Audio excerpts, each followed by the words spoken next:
May this next chapter in his calling be filled with abundance and purpose. We also ask your blessing on his wife, children, grandchild, and other immediate members of his family. Remember those who nurtured and shaped him, but are now at rest. As our days come to an end, grant us your peace. And so teach us to number our days, that we may apply our hearts to wisdom through Jesus Christ our Lord. Amen. Say the Lord's Prayer. Our Father, who art in heaven, hallowed be thy name. Thy kingdom come. Thy will be done on earth as it is in heaven. Give us this day our daily bread, and forgive us our trespasses, as we forgive those that trespass against us. And lead us not into temptation, but deliver us from evil. For thine is the kingdom, the power, and the glory, forever and ever. Amen.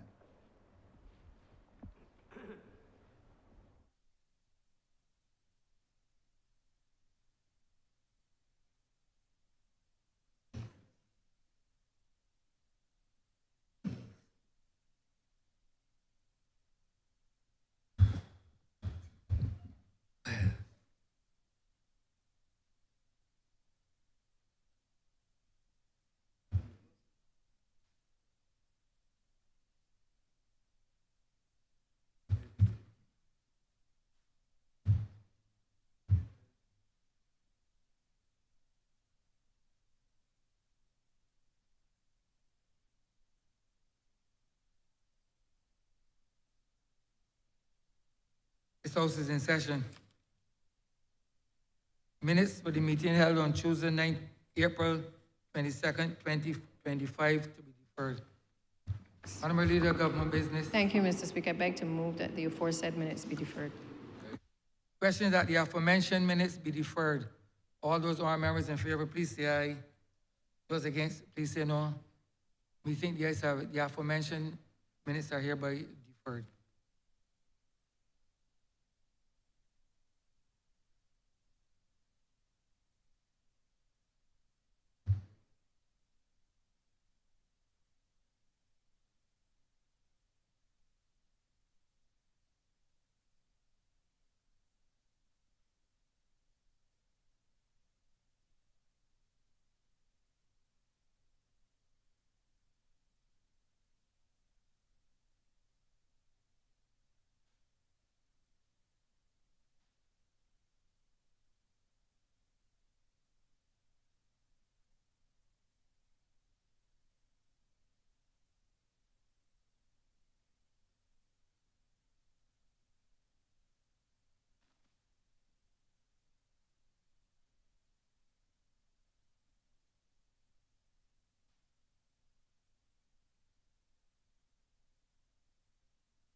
messages from Her Excellency the President, petitions, papers, government notices, private members' notices, notices of questions, reports from select committees, first readings of bills, statements by ministers, congratulatory and/or obituary speeches, personal explanations, motions for leave of absence, oral replies to questions, notices of motions for the adjournment of the House on matters of urgent public importance, orders of the day.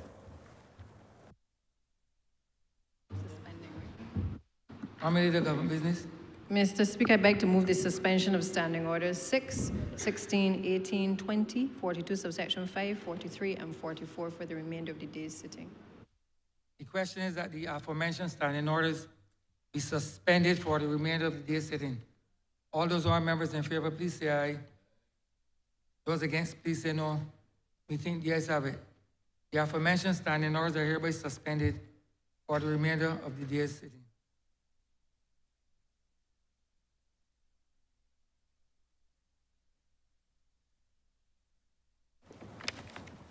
Government business, sir. Order number 10, letter of resignation of the Honourable Member for the constituency of St. James North.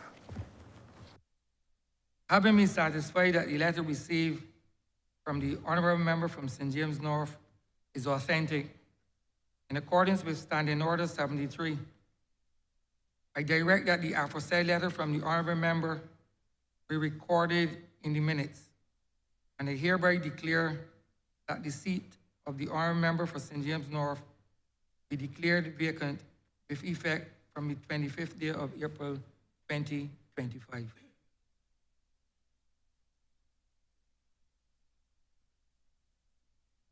At 10 a.m.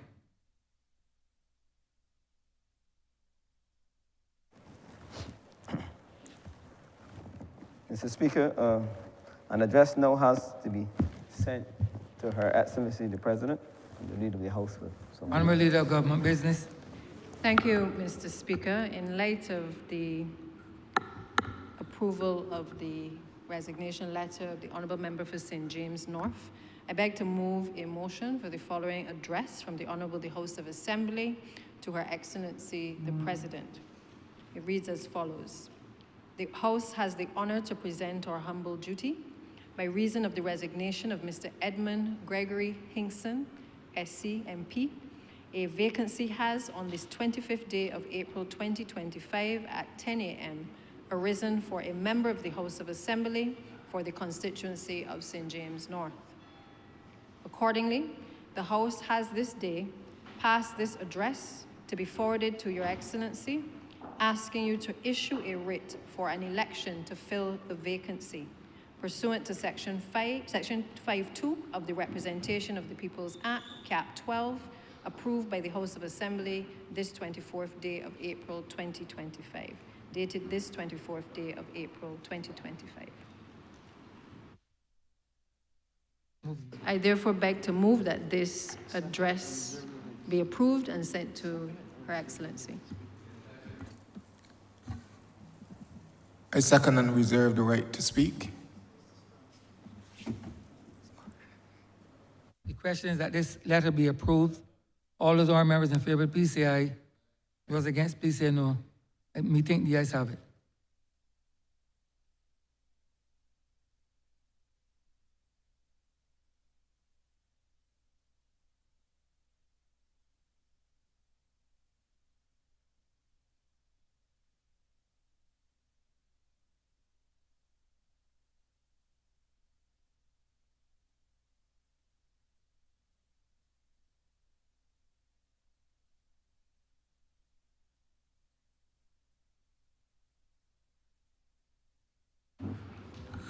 Honourable Leader of Government Business. Thank you, Mr. Speaker. I therefore beg to move that the House be adjourned until the 13th of May, 2025 at 10 a.m. Honourable Prime Minister. Mr. Speaker, sir, speaking on the motion for the adjournment of this honourable chamber until the 13th of May, 2025, it would be remiss of me if I did not acknowledge the fact that today's sit-in brings to an end 12 years of exemplary parliamentary service on the part of the Honourable Member for St. James North.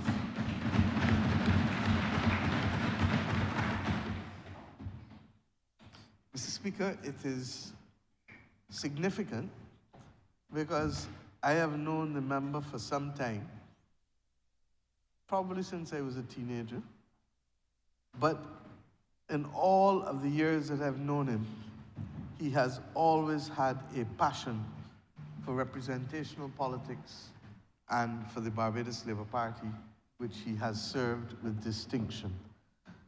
But it wasn't simply in that area that his service has been restricted. The truth is that anyone who knows this honourable member knows that you could as easily have seen him from a very young man wearing the waistcoat of the Lions and standing up, doing duty wherever the Lions Club could be found in this honourable country. Similarly, you would have seen him work with the Salvation Army. You would have seen him work with the St. John's Ambulance Brigade.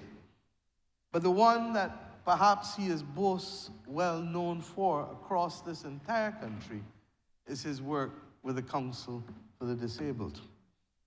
And when the history of this young nation is written, the name of the honourable member will stand tall with respect to the contribution which he has made to post-independence Barbados for the people who themselves could not represent their interests and act in their own deliberate interests.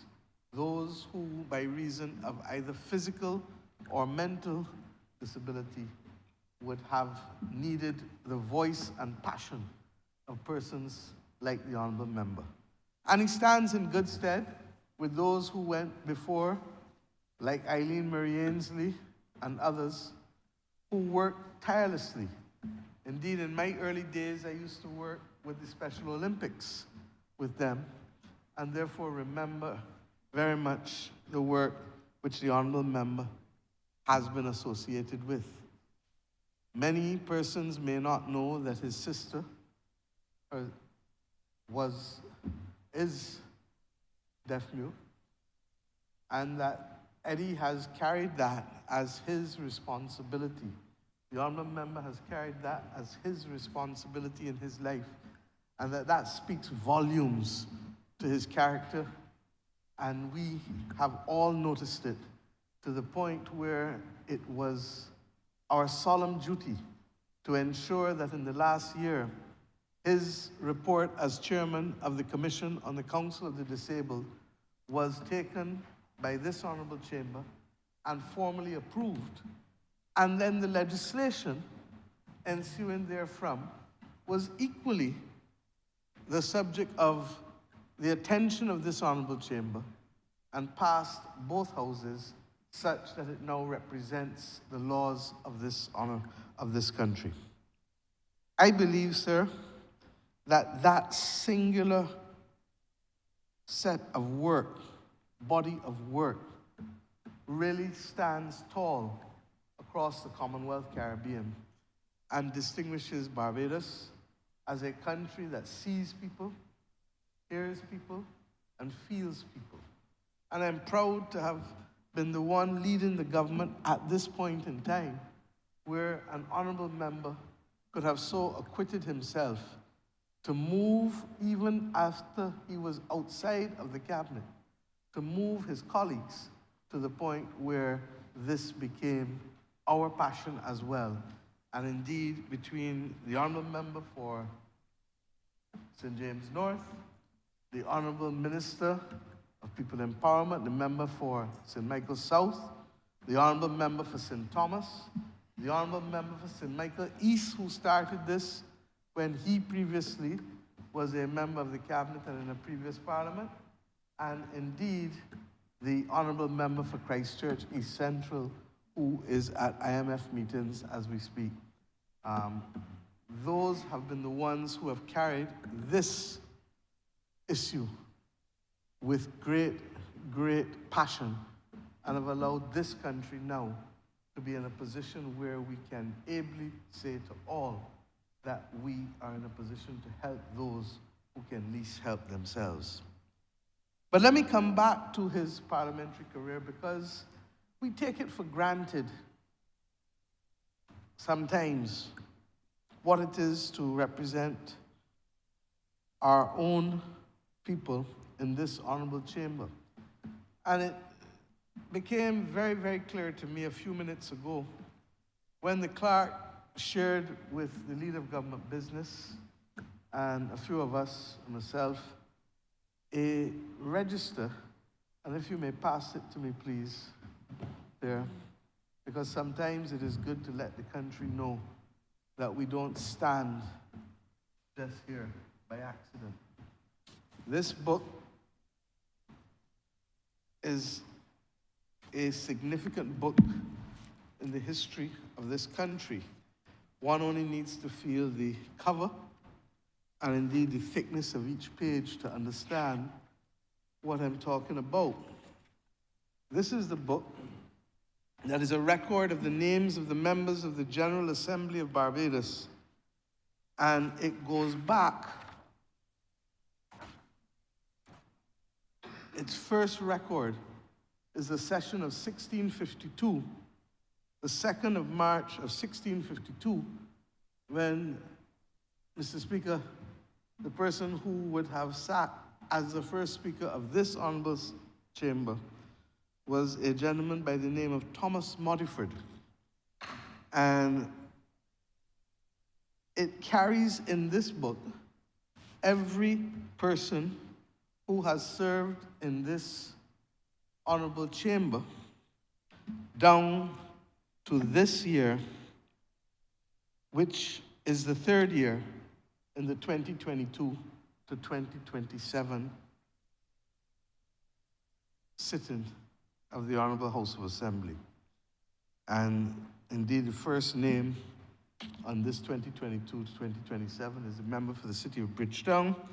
And it is significant because when the book was published, the book only had provision for Bridgetown, St. Michael, Christchurch, St. Philip, St. George, St. James, St. John, St. Thomas, St. Peter, St. Lucy, St. Andrew, St. Joseph, the speaker, the chaplain, the clerk, the deputy clerk, and the marshal. And today, especially when I look at 1971, we would see a continued significant change, because in 1971, you had, of course, the change to single-member constituencies from double-member, and therefore they could no longer use the typed part of the form and had now to put in the constituencies in handwriting to be able to accommodate a completely different composition of this chamber. I just share these quirks because if we didn't know it was here, most of us wouldn't know,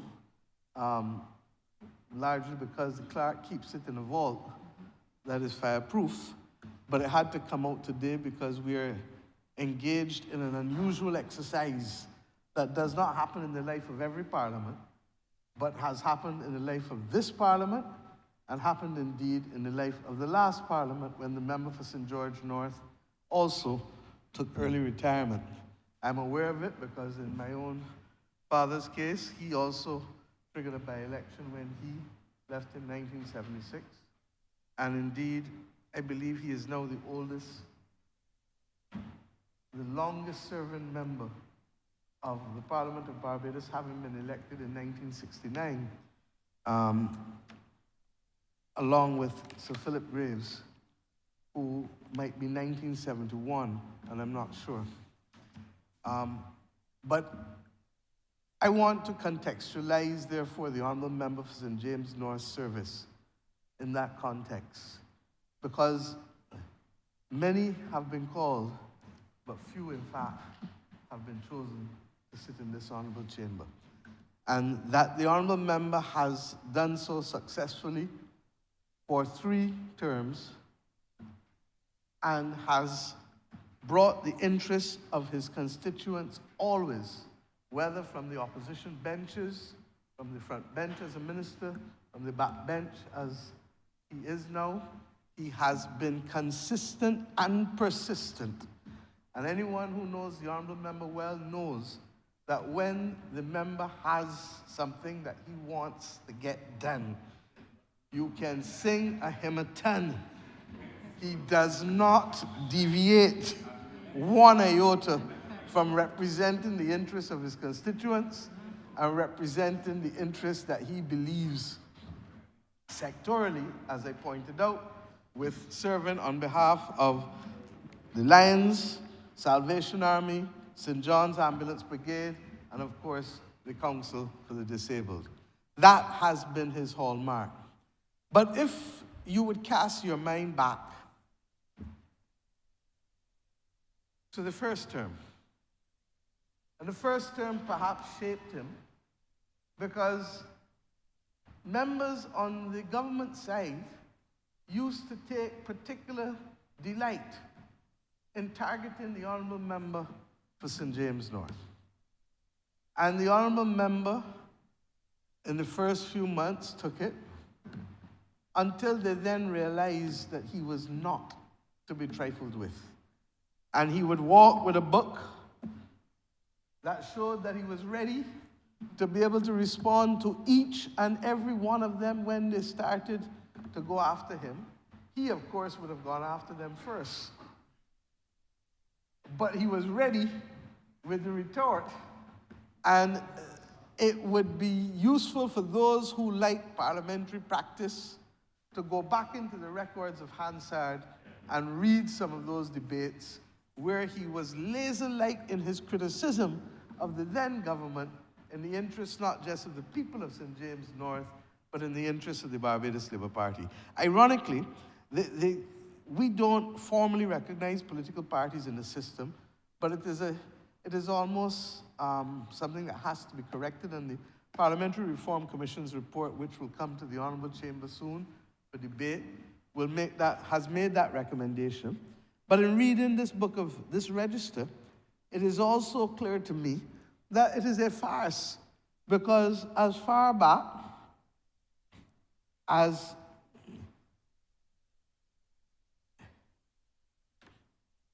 as 1961 to 66,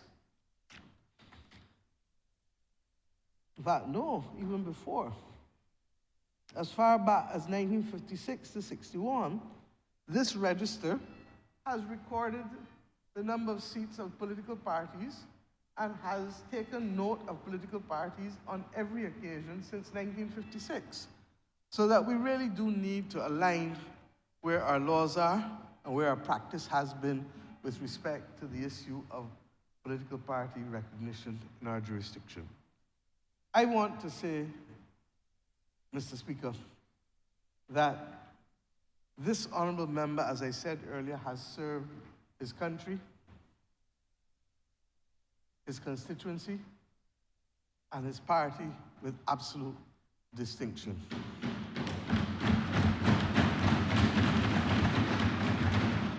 It is, I'm told, 36 years of service. And I am not speaking as if the service will stop tomorrow, because it will not. If I know this honourable gentleman, his passion for service will carry him in to deeper participation in current areas and new participation in new areas. And we look forward to what those areas are. As a parliamentarian, when he went on the backbench again, the member for St. James North led with distinction in the Parliament of the Association of African, Caribbean, and Pacific States, along with the European Union, the Joint Assembly, and he would have led for us as a nation on issues relating to non-cooperative tax jurisdictions. He would have been there with respect to many of the debates for the post-Lome framework. He would have worked closely with his parish neighbor, the honourable member for St. James South, who was also the person anchoring for us in those years when he started that work in Brussels. And I believe that we don't speak enough about that type of parliamentary exchange, but we have been consistently represented at a very high level from the Barbados Parliament in those assemblies in Europe, representing, of course, the interests of what I would call the Global South with its relationship with Europe. In more recent times, as we chose to modernize the functioning of this Parliament, the Honourable Member became the chair of the newly introduced governance committees in this Honourable Chamber in this session, and indeed was perhaps at the center of a lot of controversy, but handled it once again with equanimity and calmness when he chaired the cybersecurity bill, which came before that select committee, and ensured that he got through his work quickly, took the evidence both in writing and orally, given Barbadians, and I laugh when I hear some of the same people now telling us that we don't allow for transparency and consultation, when at least not just on that occasion with the cybersecurity bill, but with the child protection bill, with the health services bill, this Parliament has paused its work in order to take the views of others across this nation. And some of the same persons now would have carried the Parliament, the country, before the Inter-American Commission on Human Rights. And indeed, the Honourable Member for St. James North, along with the council that we had, were able to acquit themselves once again with distinction, ensuring that the country's reputation was not tarnished, particularly when people understood how careful the Parliament was, and in particular, the Honourable Member as chair of the committee, in ensuring that all voices were heard and all views were allowed to contend. But at the end of the day, government still has to govern and the Parliament still has to pass legislation. But what was clear is that the basic precepts that we adhere to as a nation in terms of accountability and transparency and fairness and due process were all adhered to with respect to that particular legislation. So he leaves, Mr. Speaker, therefore, having been part and parcel of the modernization nevertheless, because we make the point that really and truly since 1971, when this Parliament transitioned to single-member constituencies, there really has not been much reform, quite frankly. The standing orders did change since the early 70s. How we've done the estimates has changed again since 2018 by allowing persons to give evidence in the well. So we move away from what was just a series of political speeches for a whole week, sometimes never providing any information of any major consequence or substance to the people of this country. He has been part and parcel of that change. And he has, as I said, led with respect to being the first chair of the Governance Committee of the Honourable House of Assembly of Barbados. And no one can take those things from him. I wish to, before sitting, also pay tribute to his family, because we often forget that persons do not walk this road alone. And in a small jurisdiction such as ours, families carry a heavy burden and pay a heavy price, both in terms of the sacrifice of time, but equally in terms of the manner in which their names are often dragged through the mud as collateral damage sometimes, but sometimes as direct attacks intended to hurt and to weaken the individual member of Parliament as they go about the simple business of representational politics. In this particular case, the Honourable Member's wife has been at his side all the time throughout his service in this Honourable Chamber. Even though she herself is a distinguished professional in the publishing industry. His daughter and his son have equally been there for a large part of this journey.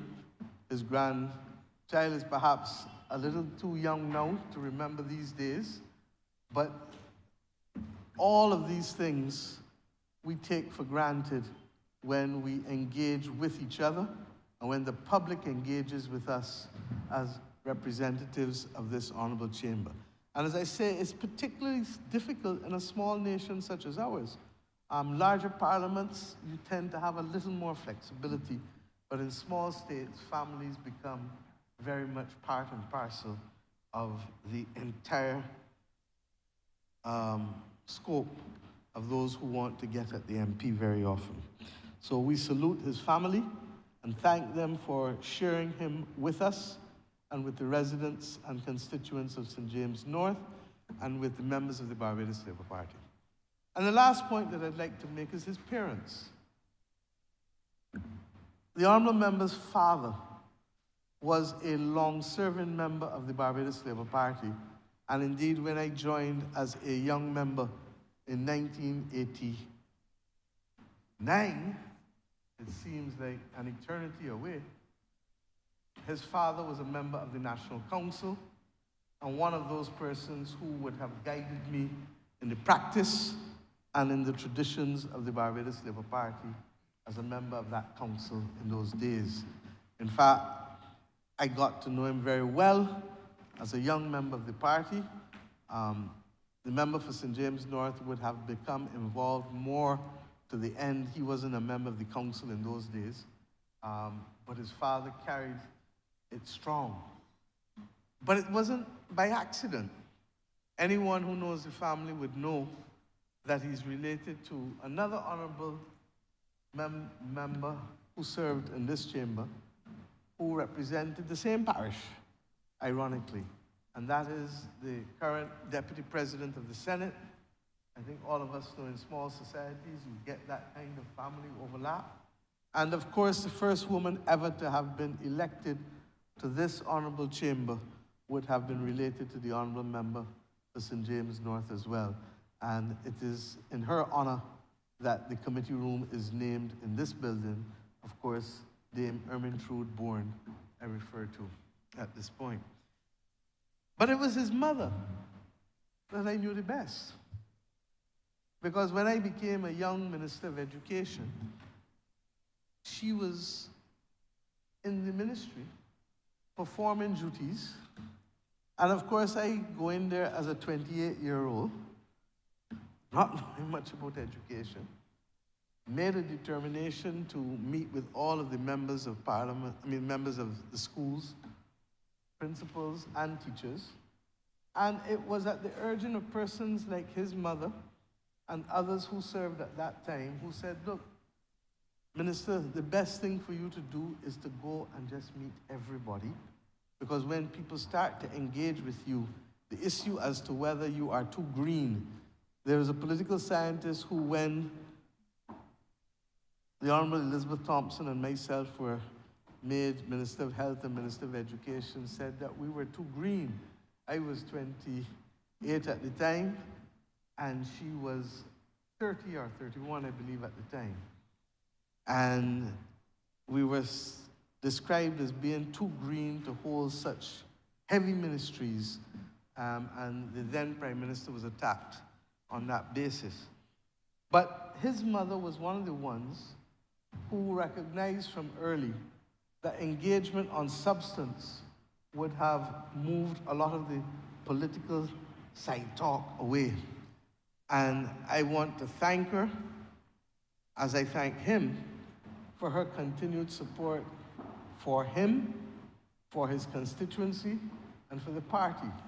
Because anybody who goes to any function would have seen her standing always quietly in support of her son as he went about his duties of representing the good people of St. James North. Mr. Speaker, I have spoken long because I believe that it is appropriate to pay tribute to the honorable gentleman. We wait, sometimes too late, in this life of ours, and we end up paying tribute to people, and certainly I have had to do so more times than I would like when persons pass. The dignity of this chamber's procedures and conventions is something that we should always uphold. I remind us of what Sir Harold told me, that adhering to these conventions will become more and more difficult because people will have different influences on their lives. But as long as I serve in this chamber, I will insist that there are certain conventions that we must adhere to. And even when it may appear to be difficult, or even when the adversarial nature of this chamber can sometimes get the best of us, it is then more than ever that we must adhere to the conventions of the Honourable Chamber. And what we are doing here this afternoon is simply completing the circle with respect to the conventions that we would have. This kind of tribute, for those of us who do not resign, is left regrettably to when we pass from this earth. And we may want to reflect on having a different process such that when persons, for whatever reason, do not return to the Honourable Chamber, the Chamber may want to pay an appropriate tribute to them without having to have it at death or resignation, and that we may want, now that we are crafting our own rules and our own system, to take that into account, and the Management Commission and those in charge of the Rules Committee may want to reflect on these matters. So with those few words, sir, I want to say thank you. Thank you as leader of the Barbados Labour Party. Thank you as Prime Minister. Thank you as a friend. Thank you, I am almost saying, as a pseudo-constituent, because even though I do not vote in St. James North, I have had the good fortune of spending significant amounts of time in my life in St. James North.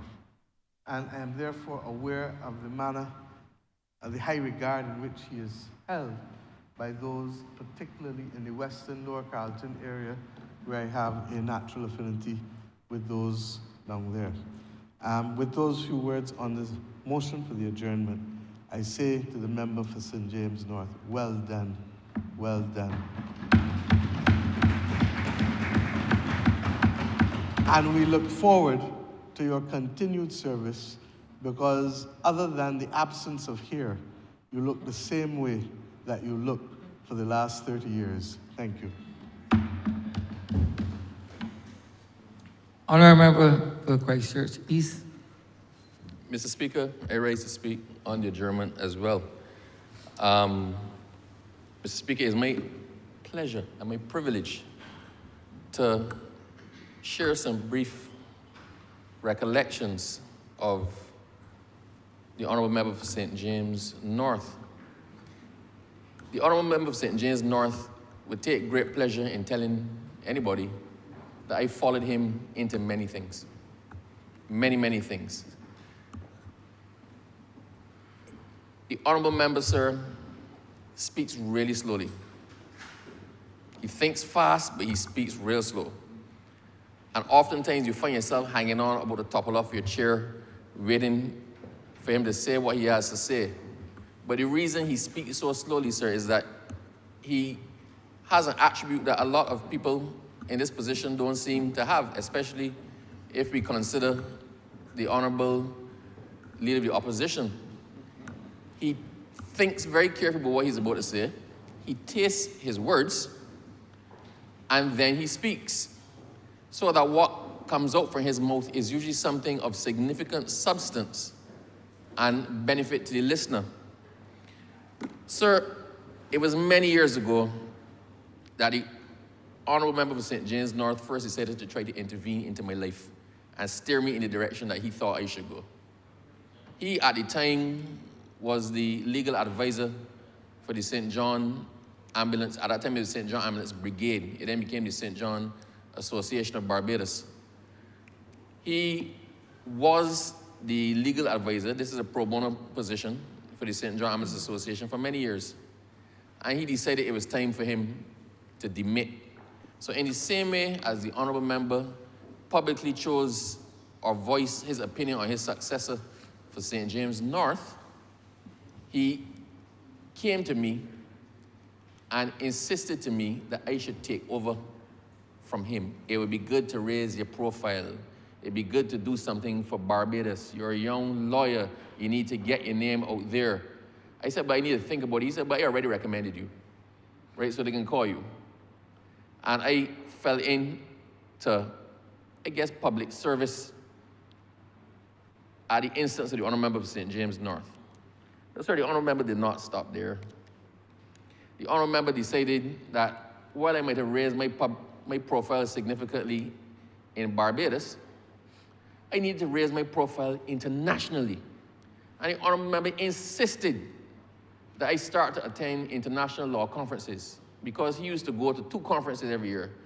Well, whenever they came up, the Commonwealth Lawyers Association Conference and the International Bar Association Conference. And the honorable member eventually held office in the International Bar Association.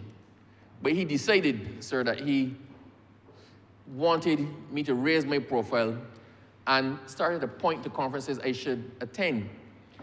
It struck me after a while, sir, that his apparent love for me may not be entirely genuine, because he paid the furthest and most expensive conferences to indicate I should attend. We were together, the last one I think we went to together was in Kenya.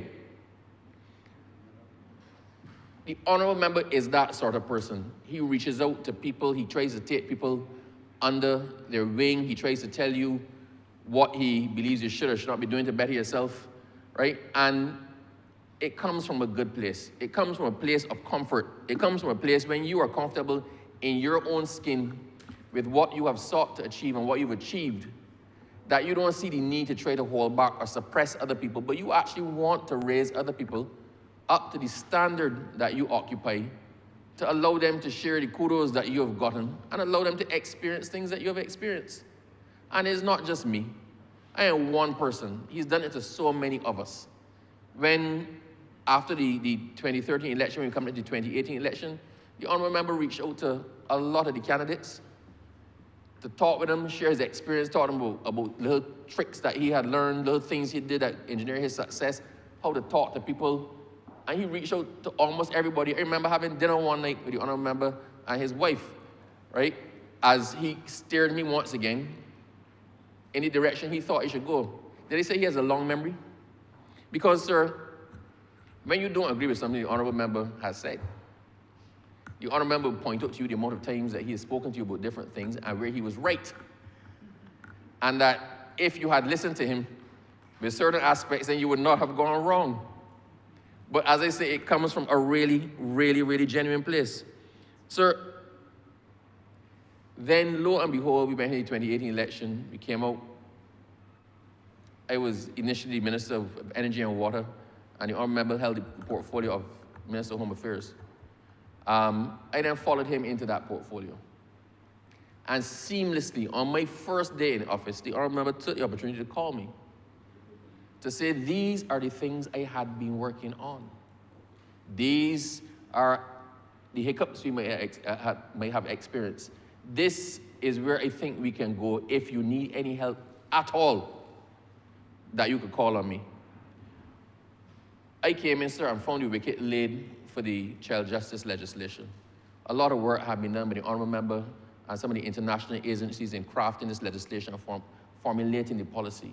I came in and found significant work done by the honorable member in rejuvenating the immigration department to the point where I was able to slip in, carry on the work, make some input of my own, but equally reach back out to the honorable member at any point in time that I needed assistance or clarification or guidance. And that was genuinely and readily provided. Sometimes the honorable member did not even wait for me to reach out. The honorable member would see something or a thought would occur to him, and he would call and say, Wilfred, and always early in the morning. I don't know what this thing is with the early in the morning phone calls. Most people, God-fearing people, sir, don't get going until 7:30 a.m. The honorable member calls you like 6:15. Always bright-eyed and bushy-tailed, excited to be able to share with you his guidance for improvement of yourself or what it is that you're doing. And on Sundays too, correct, yes. But I think if we were to single somebody out of the team in relation to their impact and reach to every other member of the party, behind the Honourable Prime Minister, it would have to be the Honourable Member for St. George North. He has been a father, St. James North, sorry. It definitely was not St. James North, sir. So he has been a father to those who needed a father. He's been a brother to those who needed a brother. He's been a friend to those who needed a friend. And I will say this, I've had the distinction of following him many places, but the one place where he had to follow me was when we were accorded the honor and dignity of becoming senior counsel in Barbados. And he followed me, sir, and I will exercise my memory as long as his exists to keep pointing this out to him that he is my junior, only by dint of the circumstance of last name. Because, sir, at that time, and you, sir, at that time, you were called alphabetically. Being Abram, sir, I found myself senior to Hinkson and senior to Holder. And I take the greatest pleasure in that, sir, because every time the Honourable Member points out to me that he is guiding me and he has led me, I will point out to him that at some point in time, you followed me, junior, behave. Sir, he's a genuine person. If you ask me to throw out some words that describe him, immediately that come to mind, Eddie is genuine. What you see is what you get. He does not hold his mouth. If he has words for you, he will tell you exactly what he wants to tell you. You are in no doubt where you stand with your Honourable Member for St. James North or what his position is on any subject. He has the sharpest tongue possible. We have seen him dismantle people in here, that sometimes it takes you a while to realize that you're being stripped off of all your clothes and beat with a cat of nine tails. And when you catch yourself smiling, you realize, wait, the butt of the joke is actually me. Well, not me, but I'm trying to not refer to the Honourable Leader of the Opposition, but, you know, sir, I give the lines, please read between them. But the Honourable Member of St. James North is an astute politician. Tongue sharp, wit sharp, humor sharp, and as I said, sir, memory rail long. I have enjoyed sitting on this side and being able to see the Honourable Member when we're in here. I will for certain miss his presence in here. But I have no doubt that if he remains true to form, he will follow each and every one of us. And when the thought occurs to him and he thinks he can help us to do better for ourselves, for the party, or for Barbados, the call will come and the advice will be offered. I sign off, sir, as he must know, by saying the Honourable Member for St. James North is certainly a man of the people. He's a man for the people. He's a man for the people of St. James North. And he's an exemplary son, an example and mentor, and an asset to Barbados. I wish him every success in whatever life has in store for him from here on. And I have no doubt that whatever it is, he will be as successful at that as he has been to almost every other thing that he's ever turned his attention to. I salute him, sir, and I thank him for his service.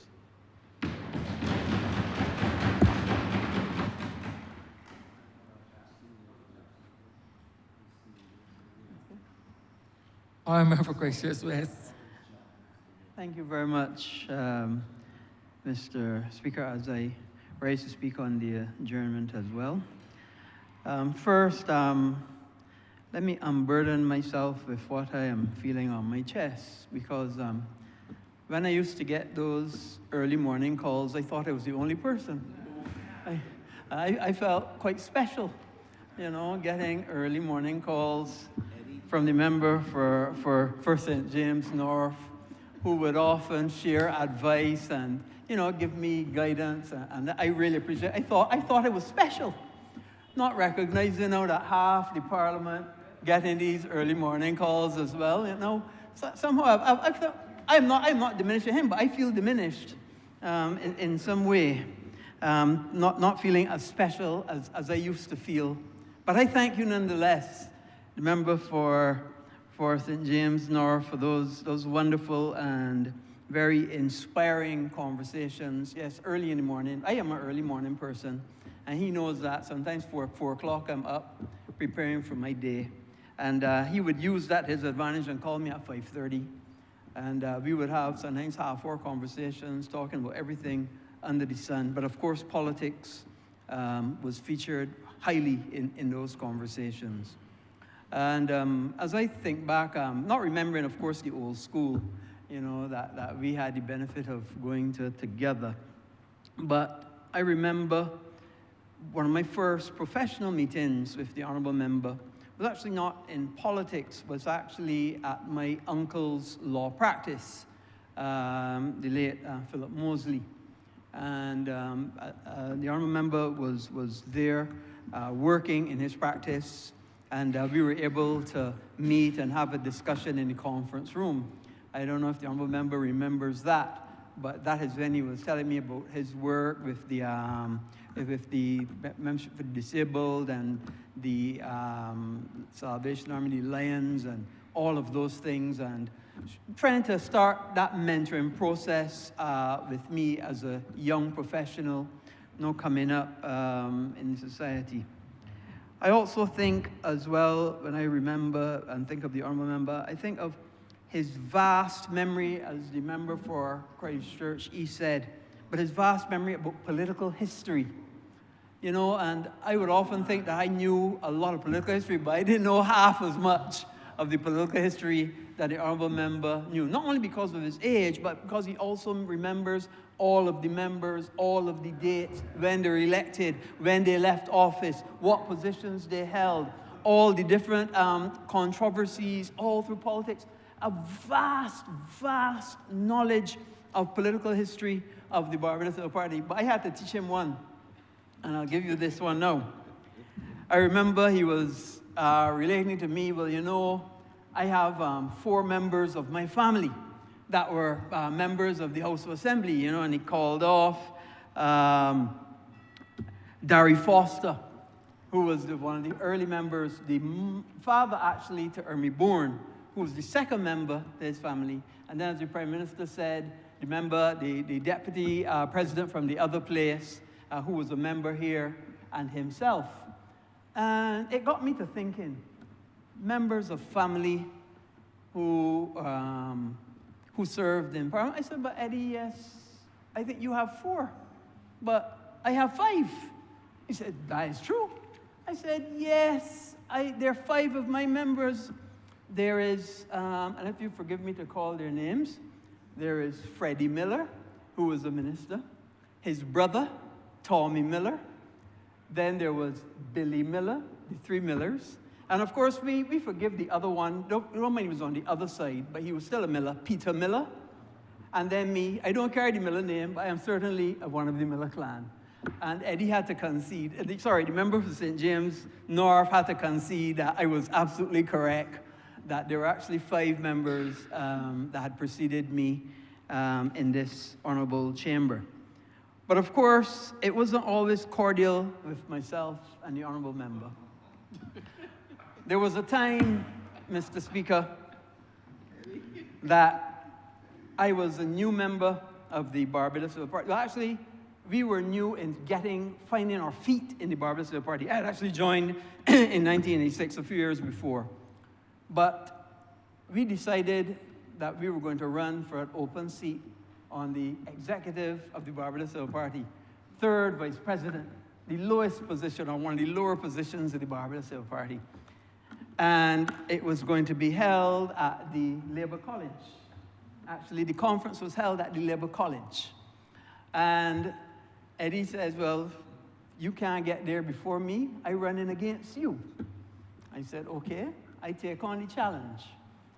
And then, in addition, somebody who was also in our party at the time decided that he is going to come in and unseat both of us. One, Mr. Franklin, who is now, I think he was a senator for a while and so on. You know exactly the one I speak of. And so I decided, I got these two guys who are older than me and able to canvass lots of people and so on. Certainly one representing St. Thomas. St. Thomas used to have the largest number of people in at conference. What I gonna do? I decide I gonna write a little mini manifesto. So I write a little mini manifesto, and I had all my people handing out this mini manifesto on the day of conference. And when Eddie and when the two other people I was running against get there, they said, wait, well, this man, we ain't got nothing so. We ain't so prepared, but I had this mini manifesto of who I was and what I was going to do and how the Barbados Party was going to do this and so on, what I would do as third vice president. I caught him off guard. And because at the end of the day, if you fail to plan, plan to fail. And I always plan. And needless to say, when the final votes were counted, I was able to sway St. Thomas. And when the final votes were counted, I was able to join the National Council as the third vice president for the party. And Eddie never let me forget that story either. And we would always joke about it all through whenever we got a chance to speak. You know, I also remember when I think of our interactions with the member for St. James North, is his foundation. And you know, certainly even before I was in politics and then when I was a backbencher, every time of the year, you know, you would get an early call. Will, you know, we got the dinner on. You know, you're buying 10 tickets, right? And he won't tell me how much tickets I could buy. He's going to tell me how much tickets he expects me to buy. And of course, very difficult for me to say no. I would say yes. How much have you tell me to buy? I can buy, and I buy the tickets, give them out, and so on. Needless to say, I have seen that foundation's annual dinner grow and grow. In fact, I remember they used to have a silent auction. And at one of them, one of my favorite things is getting into the silent auction. I got into the silent auction for the Barbados Party. I would get into the silent auction at his, and I won quite a few things, including a book. I remember very clearly a book. It was a one-of-a-kind book that a lady, an author, had written, and I had bid for it and won, and I have it up to this day. So, and needless to say that foundation dinner has grown and grown and grown, and I have no doubt it has provided for the people of St. James North many, many opportunities, taking the funds raised from that to be able to share it in the community to help and empower constituents. The member for St. James North has been a very, very strong and vocal supporter for the community of the disabled. And no one could say otherwise. And of course, as the Prime Minister remarked, it obviously came a lot from his own experience in his own family, and his advocacy for that particular community has been stellar. And Barbados clearly, with no answer. In fact, I remember another one. I remember when we were doing the disabled parking tickets, parking tags. And the honourable member would call me and say, because then I was Minister of Transport, we need to get these parking tags. We need to get these parking tags. And as the Prime Minister said, relentless. Like a Doberman when he catch on to something, cannot let go. Cannot let go. Until we eventually were able to get the parking tickets done. And although and I certainly consider the honourable member a strong and true friend. There were other times when he took some stress for me by email. I wouldn't say anything more than that, but there was certain amount of stress that he and one other member here took for me by email, and I thank him. I thank him for that, taking that stress and that shielding me from what was a very, very difficult and tremendously hard time in my life. I'm saying that the honourable member for St. George South is smiling. Yeah, but he was not the one that took the stress, though. But he heard about it. Yes. He heard about it. He heard about it for sure. Just to say, Mr. Speaker, this honourable chamber will be poor for not having a strong member like the member for St. James North. Like me, he faced a tough nomination. In fact, we faced those nominations with the same Prime Minister in the chair, not the current one, but the same one, who may not have been the most supportive at the time for our nominations, but yet still we prevailed. And I think it goes to show that, you know, when you make a decision that you want to go for something, go after it. There's a saying that fortune favors the brave. And I must say, the honourable member for St. James North is a very brave man. And that is why fortune has favored him. And I am certain that he will continue to serve this country in the same way and diligence that he served the party and served his constituency in whatever forum he moves to serve. And he can absolutely say, even although now I feel a little diminished that I'm not the number one friend, that all of us will continue to remain your forever friends. Mr. Speaker, I'm obliged. Honourable member for St. Philip South. Mr. Speaker, I rise early to speak on the amendment. And the adjournment, sorry, in support of my colleague and friend, the honourable member for St. James North. And I attribute greatness to the honourable member. And perhaps the most fitting way I can describe that greatness is in the words of the great man himself, Robert Lester Marley, and I quote, "The greatness of a man is not in how much wealth he acquires, but in his integrity and his ability to affect those around him positively," unquote. My memory with the honourable member dates back to when I took the challenge to participate in the 2013 election for the Barbados Labour Party in the constituency of St. Philip North. And back then, when I first met the honourable member, he came to me in a very gentle way, as he often does, and says to me, "Enda, I'm happy to meet you." And he introduced himself and he said, "What are your thoughts in St. Philip North?" And I admitted to him then that I had undertaken a constituency that was not going to be easily won. And I also admitted to him that I'm coming up against a minister at the time who was not only strong in the constituency, but strong nationally. And Eddie looked at me and said, "I know quite a bit about housing.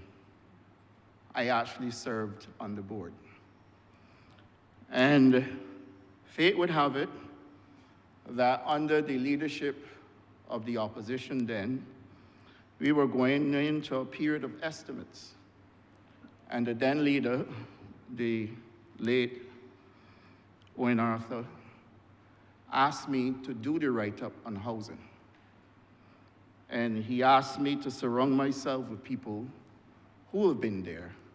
And of course, Eddie's name came up. And we started a committee to look at housing. And I personally thought that he would have chaired the committee. But lo and behold, when we got to headquarters, he looked at me and said, "So, Endar, what do you want us to look at? Because you are chairing the committee." And I was like, "But how can I chair a committee when I'm new to this thing? You are on the board, and I'm seeking your guidance." And he said, "Guidance you will have, but chairing the committee is your responsibility." And he did provide his guidance. We discussed everything around housing that we can look at. He's the one that asked me to focus on Coverley and not to let go, because that was 100 acres of agricultural land that was going to go into a housing project at pittance. And for him, that scored highest among political issues at a time when nationally the incumbent was receiving support, I think building 500 houses or something like that. And Eddie said to me, "Here are the facts. These are the things you should cover." And he dictated the areas on that project that I should research, speak about, and write about for the estimates. And then he also told me that I should look as well at the houses that were going to be given to people who were occupying them for over a certain period of time, and that I should also focus on that. So when it came to actually preparing the document, after I had gone and done all the research, etc., we came back to another committee meeting, and Edmund said to me, "Okay, Endar, you have the facts." I said, "Okay, so will you now prepare the document for the estimates?" And he said, "No, my friend, I have work to do. I left my practice to come over here to help you, but not to write the document for you. Let me see it when it's finished." And the rest is history. I've had the pleasure, the distinct pleasure, of being on the ground in my constituency with the honorable member. And even then, in his very gentle way, he said to me, "You are going to win this election, but you have to stay on the ground." And he committed himself to being in St. Philip South, to canvass for me, even though he was contesting the same election in St. James North. And whilst it is true that when we contested the 2013 election, he won his seat and I didn't win mine, he assured me that this time around victory was imminent. And he got on the ground with me.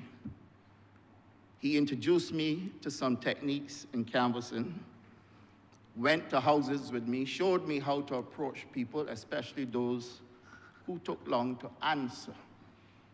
And Eddie had a way with those. He was always very pleasant, found something around the house to talk about, and then got into the canvassing. Many times I felt a little irritated at the length of time it would take to talk about a garden, a window, a door, before we get into the meat of the matter, because I had to cover houses. And he would always knock me and say to me, "I am dealing with this." And most times when we left, we had it conquered, so that I can attribute my lead to the work that was done in my constituency by the honorable member. But it didn't end there at all. He is an extremely friendly and cordial gentleman. and made friends with most of the members on my team. And he said to me, your team would last with you for as long as you shared with them and participate with them. And so therefore, I found it very easy to invite the honorable member to events in my constituency, but more importantly, to the homes of many people in my constituency who had social events. And this became a pattern in St. Philip South. The many nights we spent at the home of my good friend in Bel Air Terrace, in Crane, in Jemswick at times, and equally at my branch meetings, whenever he was available, he was there to help me. So I figured that he became an honorary member of St. Philip South by dint of the work that he put in on the ground, but equally in helping me to secure my victory in that election. Of course, he was tasked with the responsibility to speak at one of my meetings, and he was only given 20 minutes on that platform because the list of speakers was so long. And you may cast your minds back to his presentations in this honorable chamber, attacking the incumbent, who was at the time the Attorney General, but who also shared the same school with the honorable member. And I need not remind you of some of the blows that he put in the incumbent then, here in Parliament, but particularly at that meeting in St. Philip South. His time on the platform kept increasing and increasing because he was tearing the incumbent to shreds. And everybody was like, don't take him down yet. So he went on and on for a good 45 minutes rather than 20 minutes, speaking on my behalf, but at the same time, tearing the incumbent to shreds. And when I tell you about blows, I consider those political blows. Of course, I didn't have much to do after that because my style was completely different. But the honorable member made it very easy for me in having to deal with him in a political manner that I believe is unmatched up to this day when it comes to a speech in my constituency where the incumbent had to incur the wrath of a visitor who had nothing to lose and all to gain in making sure the people of St. Philip South understood what it was to choose. And I thank him for that. I also know that he spoke to me at length, and we had several conversations even after the 2018 election, where we were also colleagues in cabinet. And he would remind me of the early mornings he would rise to make calls for birthdays. And he asked me if I had such a system. And of course, admittedly, I didn't. And to be very honest with you, I do not have the kind of stickability to wake up so early on mornings to be calling people on birthdays. So I usually use my phone to send messages, or I would pick up myself and go to people's houses, especially if they're very old, to present myself to them.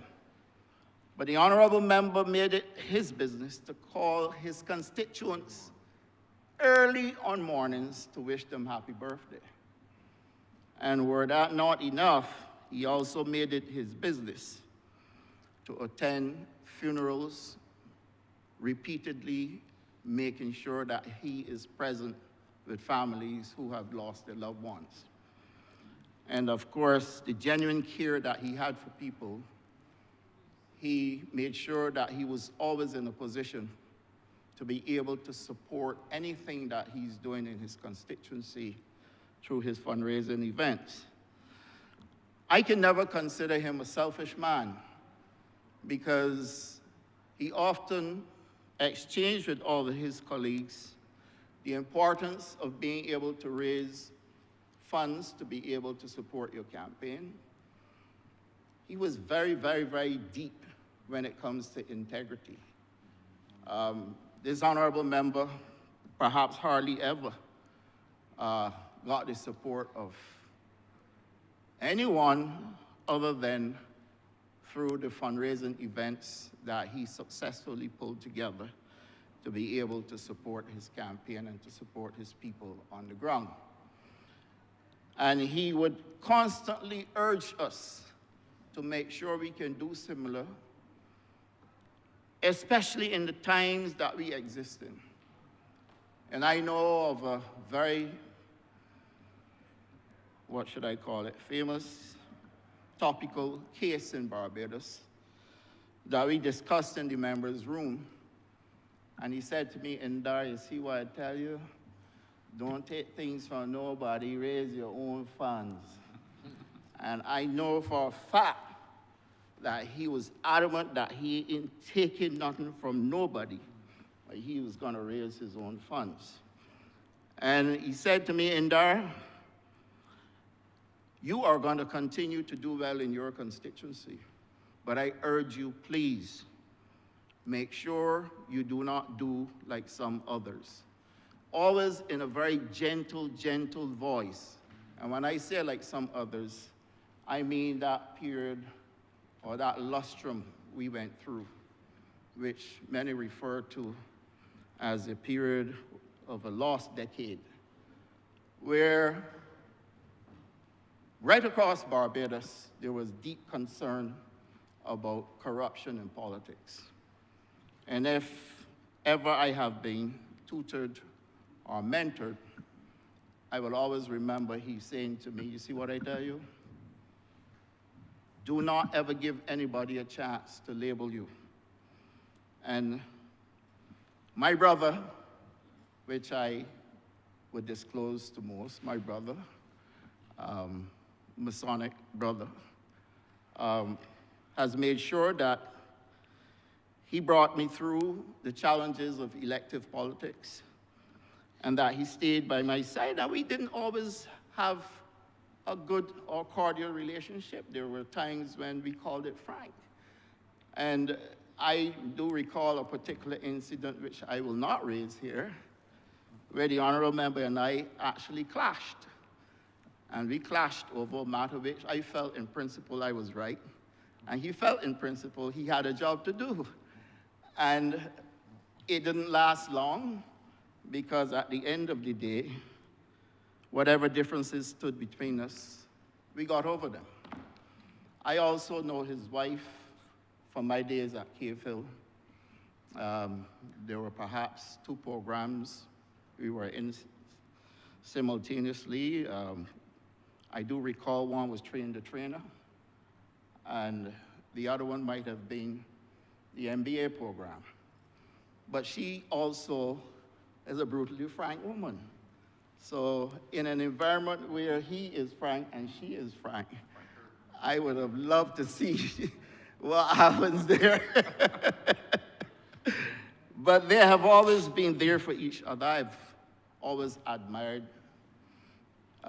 the honorable member and his wife, their public appearances, the unity that one can see, and the good energy between the two of them. And I personally owe him a debt of gratitude for the mentorship that he put me through. And I always admire how the honorable member stood out in his fight for people who are living with disabilities. And if there's one thing that would leave an indelible mark on me, if I were to choose from the work done by the honorable member, it will be his commitment to working for a better life for people who are living with disabilities, including challenging me in my ministry to make sure that they are considered when we're doing projects and when we are looking to hire or create opportunities for people. So, Mr. Speaker, I am deeply saddened by the fact that we will be losing this honorable member in this chamber, especially when it comes to robust debates, when it comes really to taking on the opposition, when it comes really to being able to present on behalf of the government, and when it comes to being able to speak on behalf of constituents, whether it be in his constituency or in support of his colleagues. And I strongly believe that all of us will be deplored by his departure. I wish to take on behalf of myself and my family to wish him every success in his future endeavors, and to say to him, we will always, always be together and be friends, no matter where you are, and that even though you have created a space in this honorable chamber, you will never create a space on the ground when we come to that time where it becomes so tumultuous that your voice will be needed on a platform in St. Philip South. And so, my good friend, I wish to thank you for your stewardship. I wish to thank you for the work you have done for the people of Barbados and for the Barbados Labour Party, but more importantly, for the support you give to all of us, either whilst in cabinet or here in Parliament. I'm obliged to you, Mr. Speaker. Honourable Member for St. Michael North.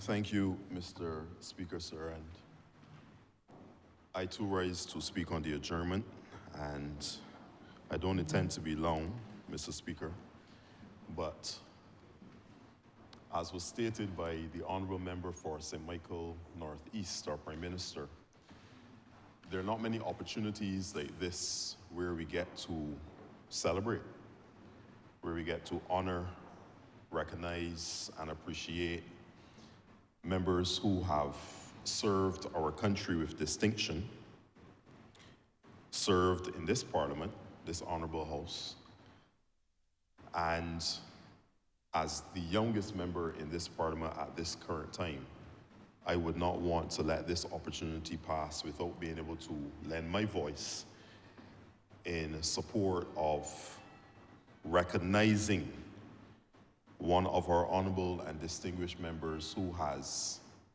given 12 years of his life as the Member of Parliament for St. James North and 30+ years of his life in service to our nation.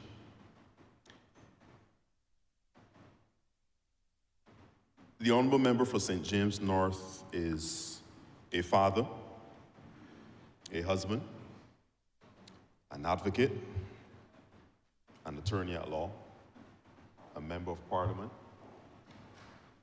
a gentleman,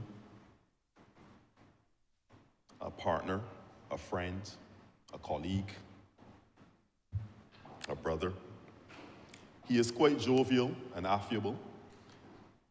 I'm not sure if people really outside of these chambers get the pleasure of hearing his laugh. But it is one of those laughs that when you hear it, you just want to be drawn into it and you want to participate because he laughs from his gut. He laughs with all that is within him. I am sad today to see him exit this honorable chamber. But I am equally, and I would even say more so, honored to have had the opportunity to serve with him in this honorable house.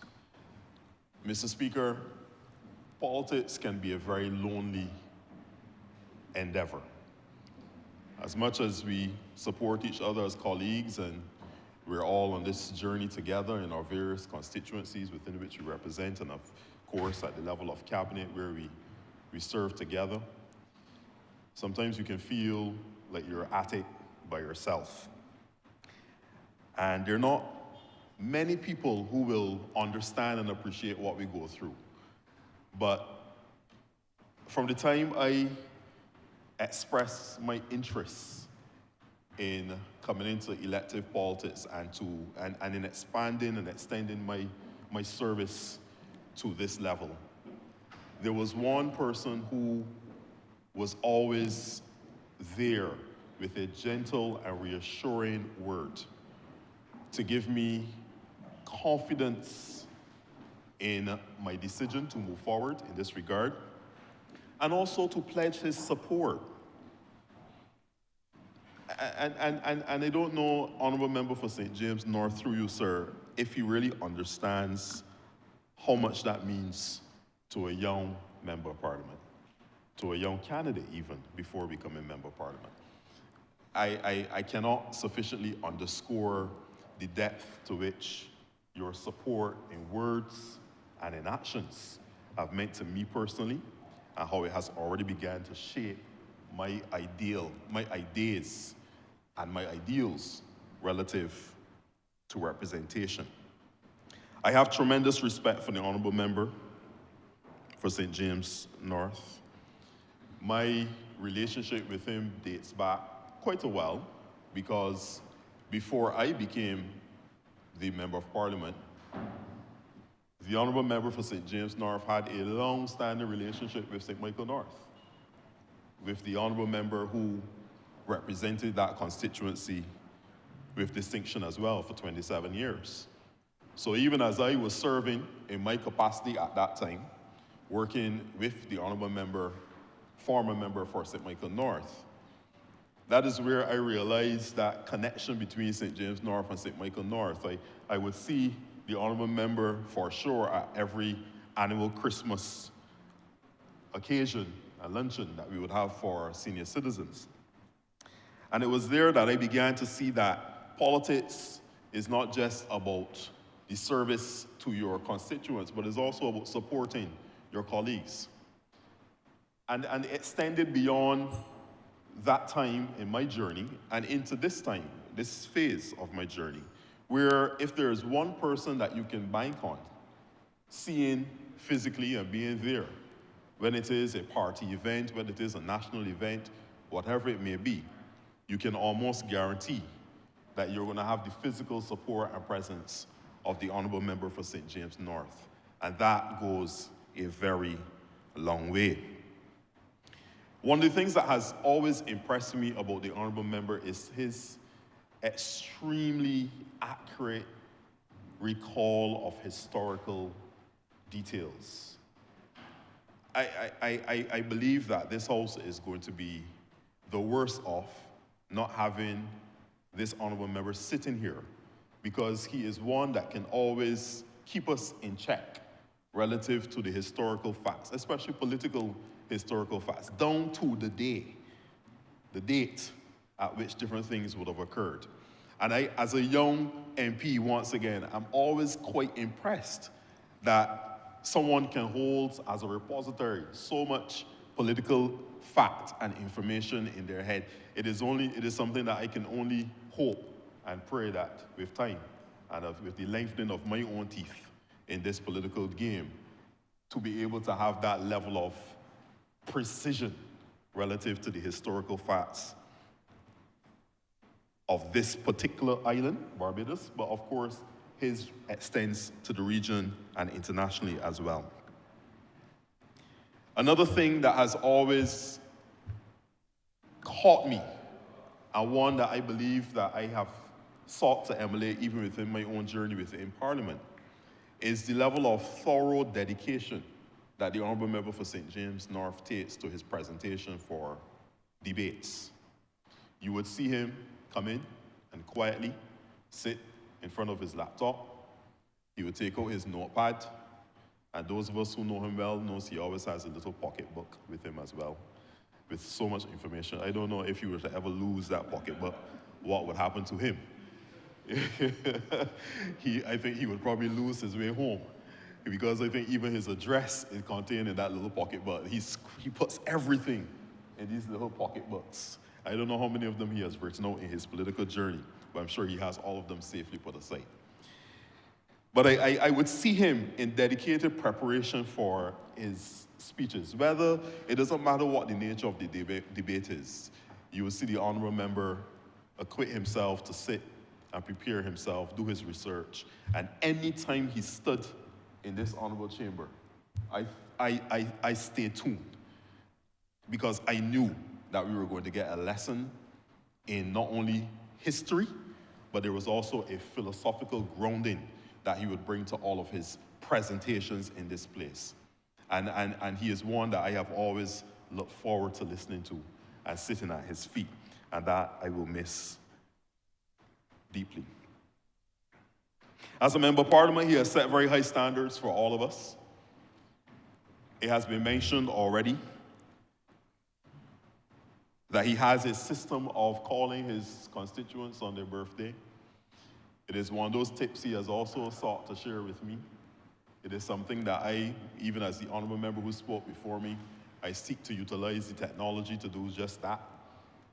But I admire the dedication and commitment of a person who can get up each and every day and call whatever number of constituents are celebrating a birthday. Not only to make the effort to call, but to make the effort to catalog that information and then utilize it in such a personal and intimate way to make sure that his people knows that they are on his mind, even as they celebrate their special day. His work relative to fundraising has been mentioned, and I once again want to express a personal note of gratitude to him, because even as I have now sought to embark on the exercise of fundraising at the level of a foundation and to give support to the work being done in St. Michael North, I have the first person that I sought to reach out to for guidance, for wisdom, for direction, and of course, for support would have been the honourable member for St. James North. And he met with my team and I as we were just in the planning phases, and he shared without reservation. He shared his history, he shared his experiences, he shared the ups, the downs, the pitfalls, the challenges, and the ways that he was able to be successful in navigating his fundraising exploits over these many years. And not just the idea of fundraising, but we have been able to see how his team, through the Clarkson Foundation, has been able to make a tremendous positive impact in educational programming, developmental programming, and other charitable work that has been done. And I don't believe it's just limited to the people of St. James North, but I believe that his reach through that foundation has gone across the nation. And I believe that he should be applauded, and his team should be applauded for that. I see many things in the honourable member for St. James North that can be emulated by all of us as members of parliament. I believe that he has set a blazing trail for all of us to follow. I believe that he is one that has shown that there can be decency in politics, even whilst there are people who would consider it to be a field of endeavor that can be fraught with many challenges, and it can have a level of indecency that can be associated with it. But I believe that in the member for St. James North, we have a statesman, a person who has represented himself honorably, who has discharged his duties relative to advocating on the behalf of those persons living with disabilities, advocating on behalf of those persons who have been less fortunate within our society in one way or the other, a person who has been very straight in understanding the philosophies and underscoring and emphasizing and embodying the philosophy of this great institution that we all represent, the Barbados Labour Party, in seeking to make a better life for our people. I am honored to have had the opportunity to serve with him in this capacity, the honourable member for St. James North, that is, to serve with him in this capacity. I look forward to where his journey will take him next, because if there's one thing that I know for sure, he will continue to give of his utmost best in service and in dedication to making sure that this country can grow from strength to strength. Mr. Honourable Speaker, through you, I want to wish the Honourable Member for St. James North a happy retirement from this place. I want to wish him an enlightened, inspired, challenging, and rewarding next phase of his life. I want to congratulate his family for supporting him over the years, his teams from all the various branches, from the branch members, and of course all the different entities that he has been a part of, from the Lions to the St. John's Ambulance. Every single person who has been a part of his journey, I want to congratulate them for playing their role in making this man the man that he has been and continues to be. May he have good life, long life, good health, prosperity in all of his endeavors. And with these few words, Mr. Speaker, I'm obliged. Honourable Member for St. Michael South. Thank you very much, Mr. Speaker. I also intend to be very brief as I speak on this adjournment. You know, it is now a term young people use. You say you should give people their flowers when they can smell them and see them. And I think it is indeed fitting that we have an opportunity to so do for the Honourable Member for St. James North. He is indeed most deserving of all his flowers, sir. Mr. Speaker, sir, as I sat here and I thought of what I would share very briefly on my friend, I thought of our first few conversations when at the time it was rumored that I may be running or getting myself involved in politics. And I was very undecided at the time whether I should run. There were rumors circulating about where I would run and for whom I would run. And like most other members, I also received those early morning calls. And the Honourable Member proved at that time to be interested, I think, in my welfare and in my well-being. And I can only say to Barbados that in the Honourable Member for St. James North, we have perhaps one of the most genuine and authentic persons to grace this Parliament and indeed this country, I would say, for a long, long, long time. And I say so because, Mr. Speaker, sir, at the time, nobody knew me really, not politically anyway. And for him to have invested that level of time and effort in my own development, giving me guidance, giving me examples and references, Mr. Speaker, sir, I am very thankful for it. And the first word that came to mind, and all of them begin with the letter E, was encouraging. I find him to be very encouraging, as you will hear from every other member who will speak in this place, sir. The Honourable Member encourages you, even as you're going through difficult and undecided periods. I must also say that during politics, since we were on the same team, on the times that I found myself, you know, I speak my mind sometimes, the times that I found myself in trouble, I would get a call, are you okay? You know, how are you doing? And those kind of things. I really appreciated those calls, Mr. Speaker, sir. And so I want to begin by saying that he's encouraging. Mr. Speaker, sir, I believe also in terms of his work, and I know we will all speak about disabilities, but I believe one of his more enduring legacies will be in the reform of immigration. And I do not think that the Honourable Member receives as much support and as much credit for immigration, because when we came to office, the Immigration Department was considered to be not a very well-functioning organization.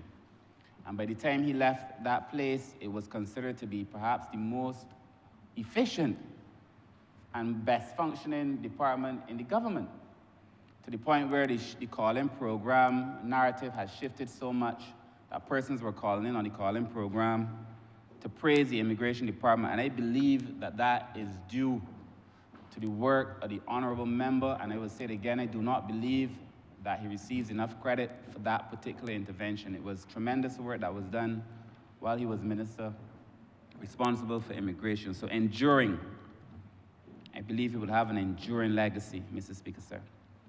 And then thirdly, we all have all said it, when it comes to organizing and fundraising, he is efficient and effective. I do not think there is another person in this party, and I believe all of us are very well organized, to be honest, but I do not think any of us can claim to be as organized as the Honourable Member for St. James North in terms of his note-taking, his loyalty to the statistics, He knows when people come in his constituency. He knows when they leave. He knows the persons with disabilities. He knows the elderly. Very, very, very well organized. That is the truth. I have tried to model my own systems after his. I was just saying to the Honourable Member for St. Peter that there is an older lady in my constituency who I get along with very well, and I visit her fairly frequently, but she constantly scolds me because she said when she lived in St. James North that the Honourable Member used to call her every birthday, and that I have not yet called her on her birthday. You set the bar extremely and uncomfortably high for me, Mr. Honourable Member. But though this is how I have tried to model my own career. And I think it is not only a birthday call, but I think it is a genuine interest in ensuring that people at least get a call on their birthday. We do not recognize the times that we live in and the lack of care that is shown from one person to another, Mr. Speaker, sir. And if her opinion of those calls is anything to go by, then I suspect that all of your constituents, as I saw on the news, they keep saying that you call them on their birthday. I think it matters immensely to people, especially someone of his stature would take the time to call. The fourth E, Mr. Speaker, sir, is empathetic. We are politicians, we are policymakers, we have to pass legislation, we have to do policy. This is all part of our work. And we can do this work and get it done very, very well, but there is a space in this work. It is not only hard work. For those who will do it well and do it best, it is heart work. And I must say that the Honourable Member puts his heart in his work. And I've seen it as we were leading on the disabilities legislation. I will not get into that, obviously, but we know the amount of work that the Honourable Member has put in when he was chairman of that committee. In fact, we worked very closely together on it, and I have said to him privately, and I will say publicly, I do not know that we would have been able to complete such good work. The kind of work that is embraced by a community totally as being reflective of their needs and their desires in much the way that this bill and this policy was accepted because of the work of the Honourable Member. You will go down, sir, in history as being remembered for perhaps being the most integrally involved person in the most transformative piece of legislation to grace this Parliament. And I want to thank him personally, sir, because as chairman of that committee, I had the privilege of working with him and doing for the people of Barbados, for the persons with disabilities, I think correcting a wrong and an injustice that was dealt to them, sir. And I know he has told me privately that the one thing that he came to politics to do, the one thing that he came to politics and public life to do, was to be able to improve the lives of persons with disabilities, and that he could not feel comfortable leaving this place unless that particular work was done. And therefore, I know he can now leave with a clear conscience and a good heart, because that work was done, and that work was done, even though I'm the minister, I say so for sure, that work was done largely because of the input and the effort and the leadership and the guidance of the Honourable Member for St. James North. And then my final E, Mr. Speaker, sir, is eternal. And it is said that you may not remember what people do or what people say, but you always remember how they make you feel. I have never had an engagement with the member for St. James North where I walked away feeling anything other than... How you would love to see our people at least respect the philosophical guidelines of Pan-Africanism and so on, but I'm not going to give you that name yet. I'm not going to label you that way. You are a social democrat. And if you need a man to be just and fair, to keep a balance in this House of Assembly, it is Eddie, not me. It is this man, this representative for the people of St. James.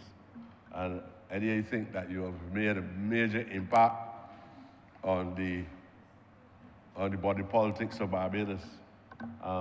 Some people come here and they go, and nobody can even remember when they say good morning.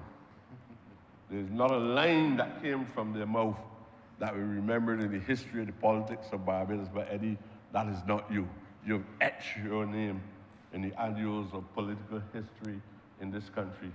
And I hope that you continue to keep in contact with me, or you might save me. You might see me in there. People say a lot of things about me. Some of the things that they say I don't even know about. But Eddie, you are my man. I respect you a lot.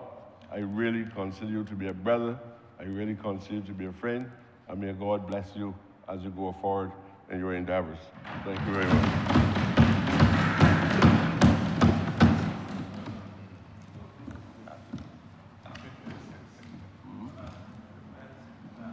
Sit down, man. Honourable Member St. George South. Thank you, Mr. Speaker. I rise to speak on this adjournment. And Mr. Speaker, I rise with a mixture of sadness and pride to pay tribute to a remarkable colleague and friend. And Mr. Speaker, I think April the 10th was 14 years that I became a candidate to run or to contest in nomination in St. George South. But I recall the Honourable Member and I, our days at party conferences, and I recall in 2010 when we met officially. He knew me before because he sat on the board. I think it was NC Soup board with my wife, who I was dating then, and I would often see him, and she would often speak about him. Someone with great intellect, and she would always say that to me. And when I met Edmund in 2010, I think I met him under some strange circumstances when he was an attorney in a case, an accident that occurred with my good father, Luther Sutherland, and Eddie was the lawyer, the attorney for the other party, and I think we met under those circumstances. And I told Eddie, you know, don't mind, my dad was a bit agitated when we met, and Eddie even made him more agitated with some words. Eddie told him back then that my task going into St. George South would have been a mammoth task. Having to run against probably one of the most popular female politicians then in government. And Eddie and I, we had the number of back and forth. I think we exchanged numbers, and he gave me a challenge in the nomination as well, and I lived up to that challenge. And thereafter, I would say we became friends because I heard my doorbell. He called and he said, can I come to your house? I can't deny him. We're neighbors and colleagues, members of a great party. I said, come. And we sat and we discussed strategy for a nomination. At the time, Eddie was going into a nomination similar to my own that was very vicious and had, you know, parties within the party. It was a very vicious nomination. And I recall us discussing strategy, how I went about my own, and how he should go about his. And I told him, from what I can see, you will win yours. And he won his then. And then we became candidates.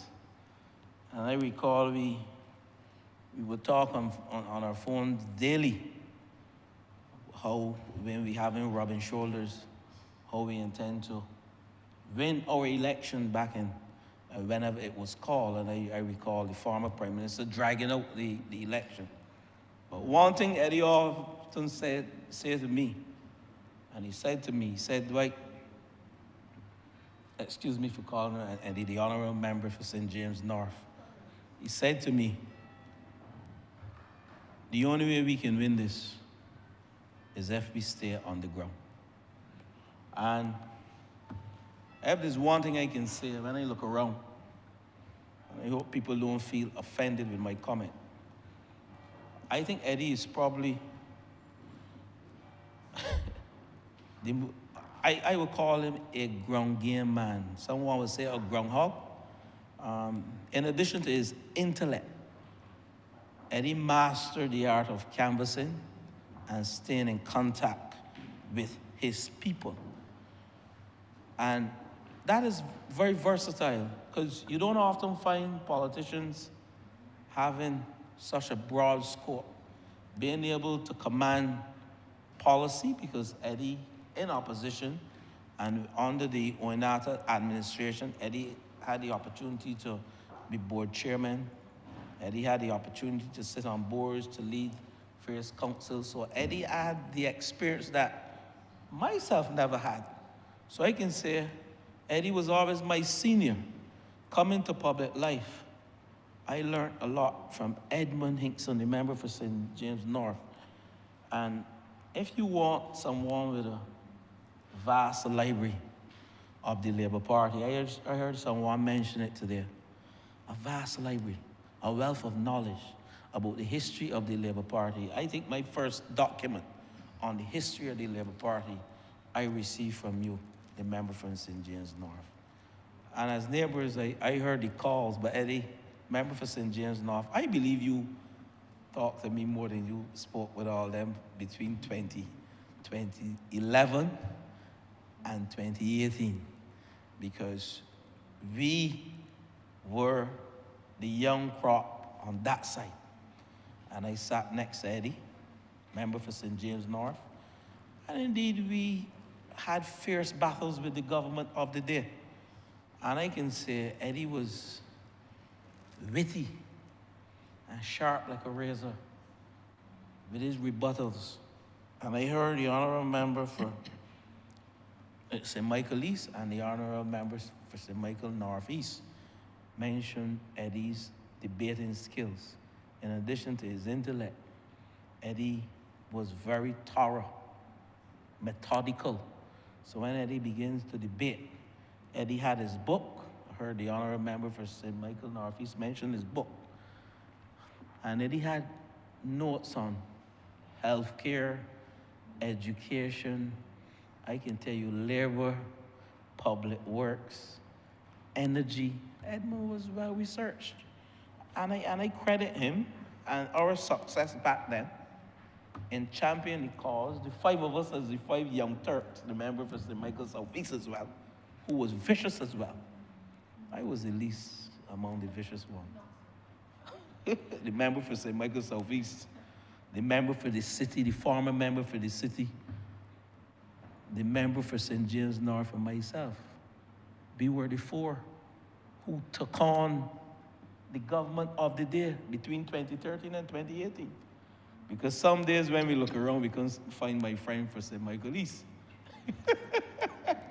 Even though he supported us, and it was just the four of us, four young Turks, we called ourselves, battling against the government of the day. Well-researched. But the member for St. James North led the team as it relates to the knowledge, not only the history of the party, but indeed what I call the repertoire or the reservoir of knowledge on every single sector. Now, Mr. Speaker, let me speak to Eddie as a man who inculcated not only political wisdom to me, but the value of family. I heard the member for St. Michael North mention it briefly. But I will say this. Whenever we finished a debate or whenever we came through conflict, because we never always agreed on everything, Eddie would always say to me, Dwight, what we have in common, good families and family values.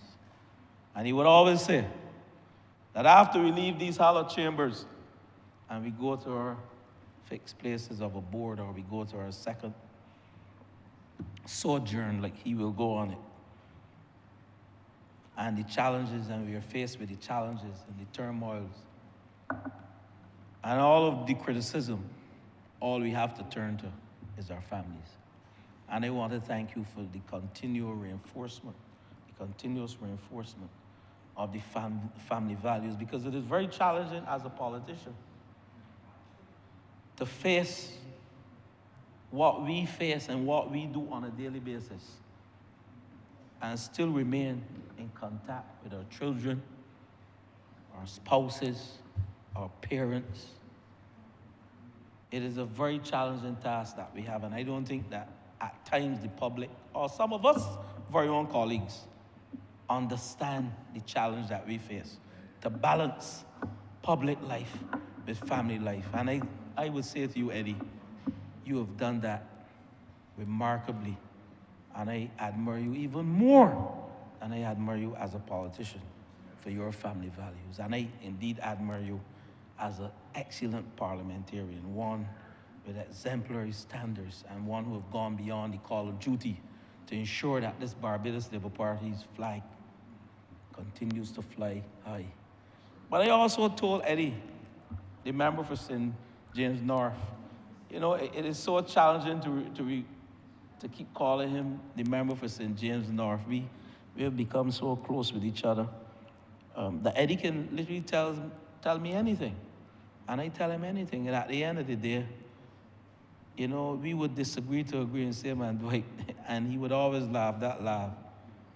Either you were wrong, or I am wrong, or I was wrong.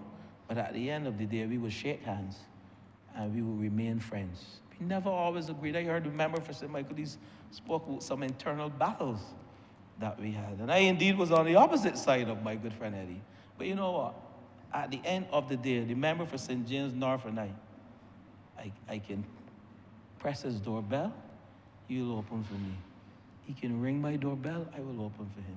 And we look back on those days and we say, you know, we went through what we call the hornpipe. But at the end of the day, we are united for one good cause, to champion the cause of people and their development in this country. But I give up the honourable member for St. James North for someone that's dear to him. When I met her back in 2018, when I was the Minister of Commerce, and she's sitting in the chamber, and I tell him, I have given you up now for your daughter, because she too came to work within the Ministry of Commerce and Business, and you can see that she's truly the member for St. James North daughter. And I speak to family now, because at the end of the day, family values is what, good family values is what will return this country to a level of respectability, what we in our youth knew this country was. When you can get into disagreements and at the end of the day, go to each other's house and speak to each other's children, without anybody wanting to pull a gun on you or pull a knife on you. And that is what we endured as young people with respect to the family values that we came to this chamber with, and we will all leave with. He has gone before me. My time may be drawing near. We have both done 3 terms, and I know Eddie said he will run for 2 terms, but he did 3. I won't say what I told him, and I hope you don't say that. But indeed, I enjoyed your company, Eddie. I truly enjoyed those years of 2013 to 2018, because indeed, those were some watershed years where we had to battle as 4 young Turks on behalf of the Labour Party. And indeed, we had to shadow 4 and 5 ministries. I see the member has health. I recall Eddie shadowing health and education at one point in time. And indeed, the member for St. Michael South East. So we were shadow ministers for 3 and 4 different ministries. And it took us into the wee hours of the morning researching. And you can always find Eddie up at 1 and 2 o'clock, and then up at 6 o'clock calling you on mornings, asking you if you are prepared for the debate. And he would have the book next to me, and he would say, look, these are the notes. So the member for St. Michael East, you are absolutely correct. But I want to say to you, though we are sad to see you go, member for St. James North, we understand that chapters must close for new ones to begin. And I know that you will carry the same conviction and character into whatever you go to do. that you brought to public life. So I end by saying to you, my friend and colleague,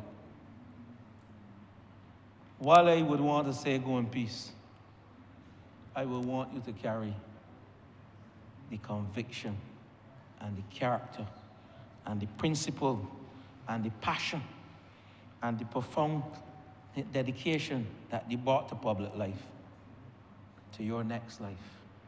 And I have no doubt at all, whatever you go to do in that second sojourn, you'll be successful. And I thank you again for imparting knowledge on me and my colleagues, and I would ask God to continue to bless you and your family as you move from one career to the next. I thank you.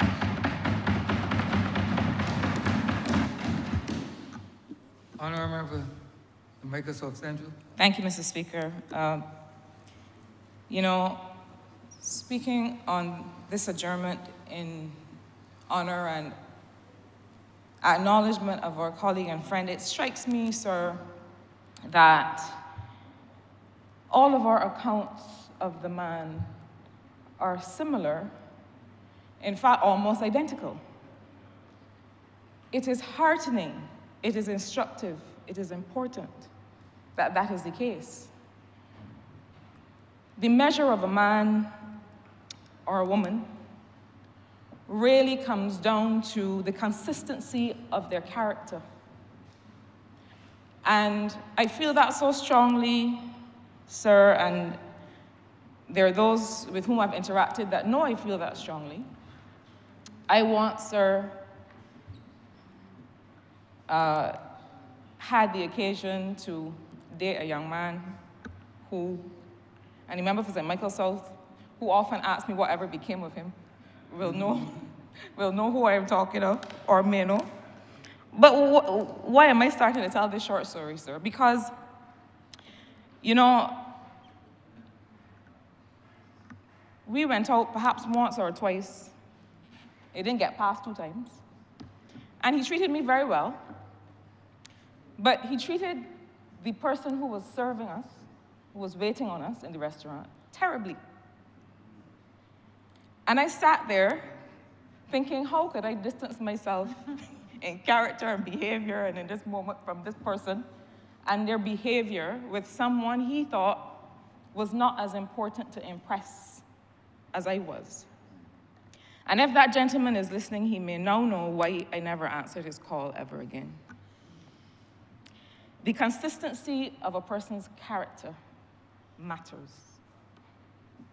And as I sat here listening this evening, I saw among us that we all started to scratch out different things that we were going to say about the member for St. James North. And I don't think we need to, except in the interest of keeping it a little bit more brief, as I will.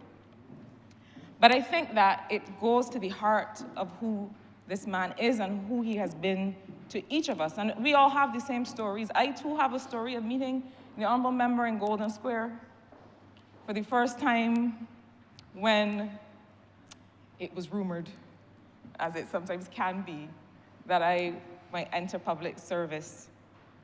And what struck me, and what speaks to how open and free of guile the gentleman is that he walked straight up to me, eyes open, arms figuratively open, to say,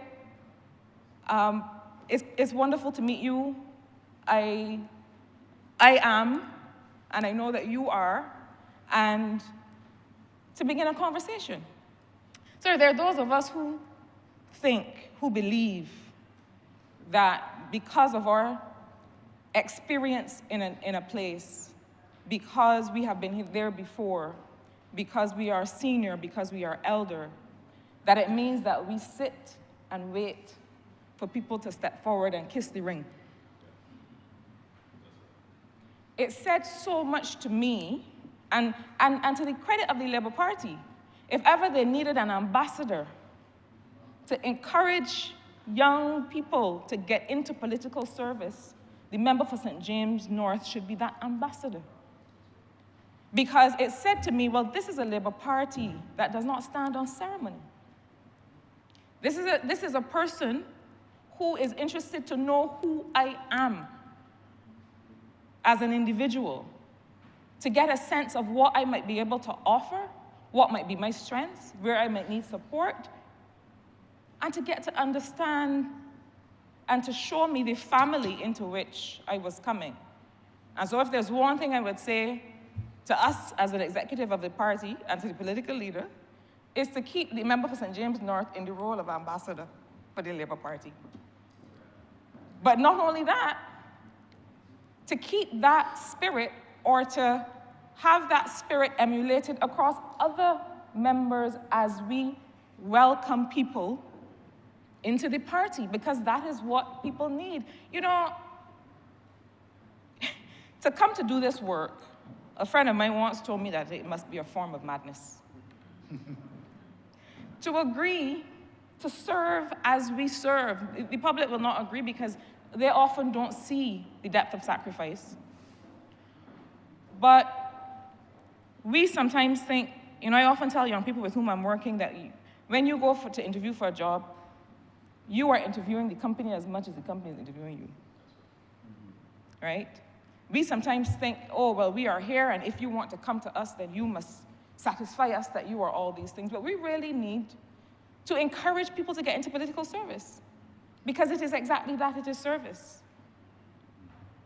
It is, as the member for St. Michael's South said, it is hard work. And it is thankless in the ways that we might expect, but it is gratifying in the ways in which we have an opportunity to serve people. I too, like others, have a story of the birthday calls. And not all of us, the member for St. James North has his birthday call approach. Others of us have other approaches that connect us with our constituents. But there's a friend of our family who told us a story once about the member. And he said to my husband and I, he said, well, you know, my family do not vote for y'all. And we are all friends. He said, my family is from St. James North.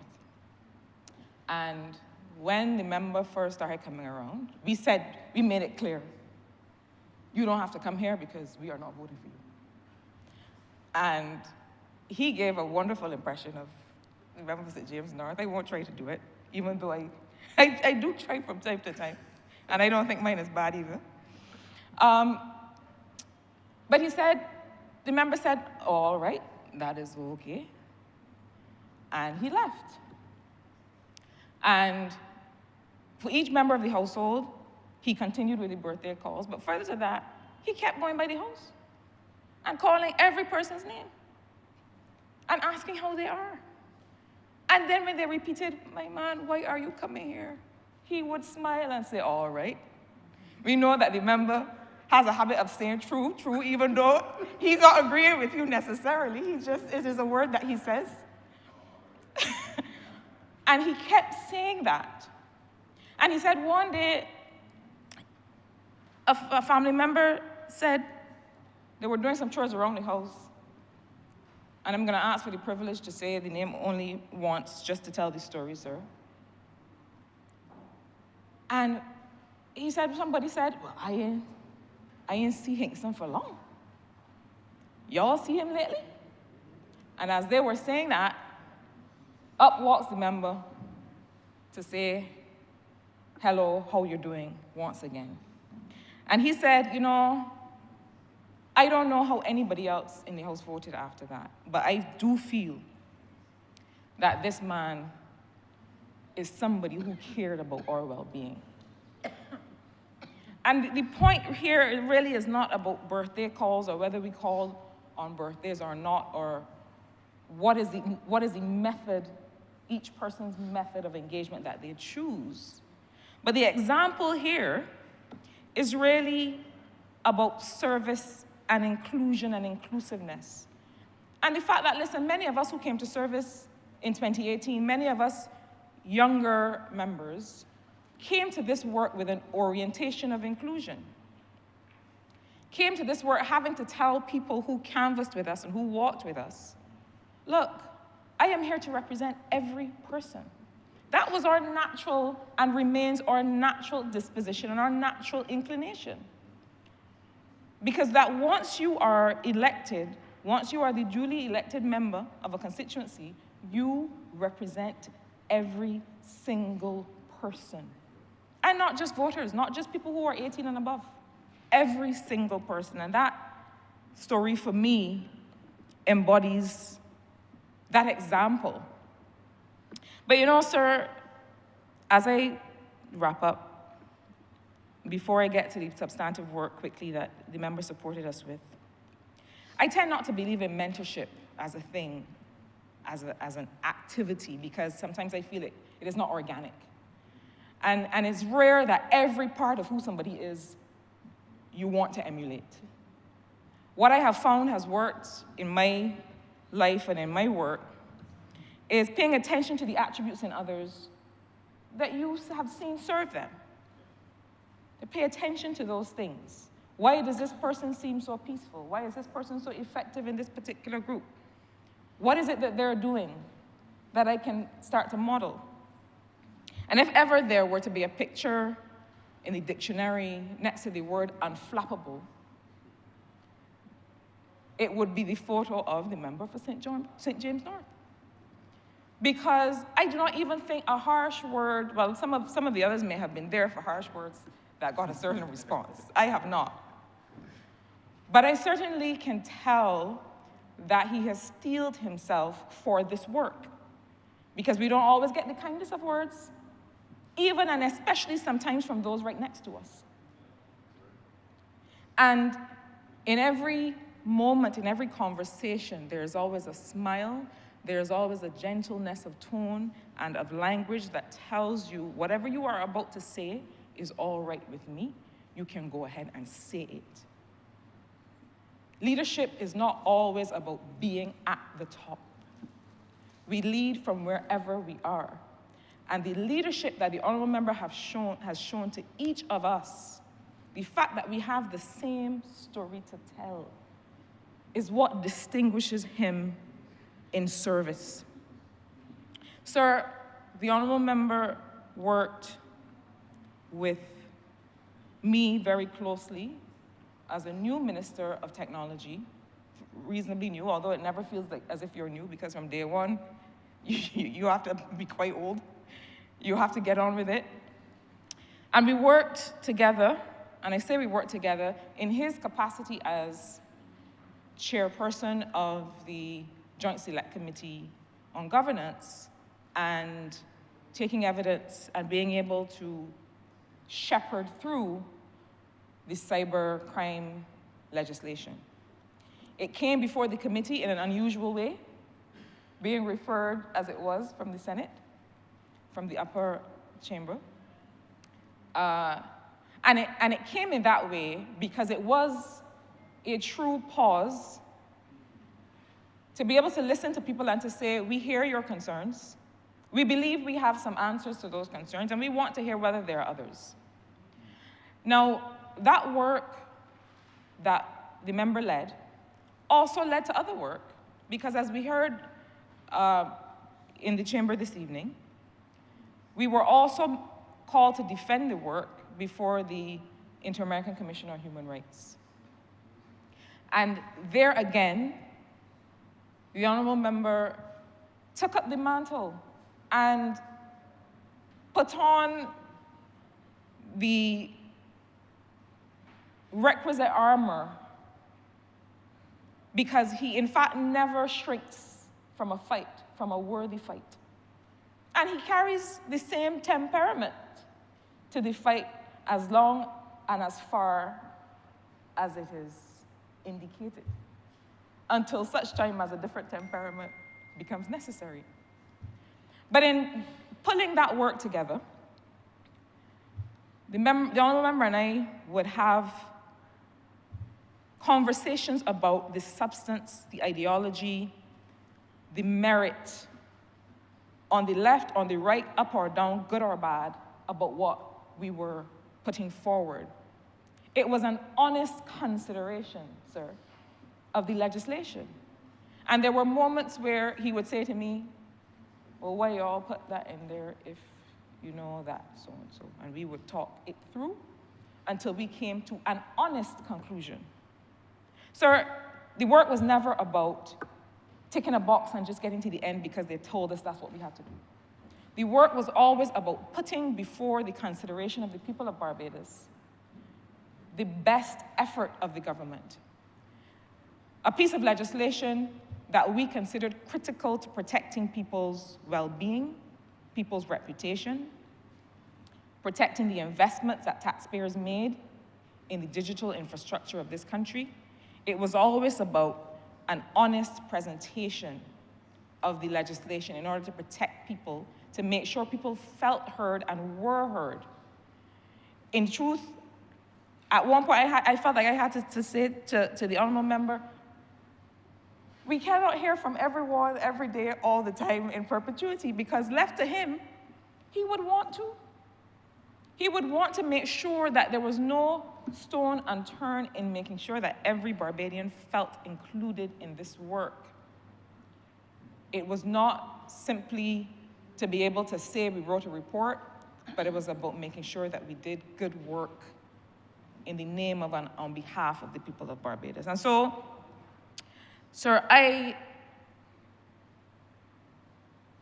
having looked on, having talked with this honourable gentleman for the last 9 years since I presented myself as a candidate, having benefited from observing his manner of engagement, from being able to watch and observe his doggedness with worthwhile matters, and, you know, the smile and the all right and the true that he gives you, it doesn't change. It doesn't change when he keeps asking you the same thing over and over because you haven't done it yet.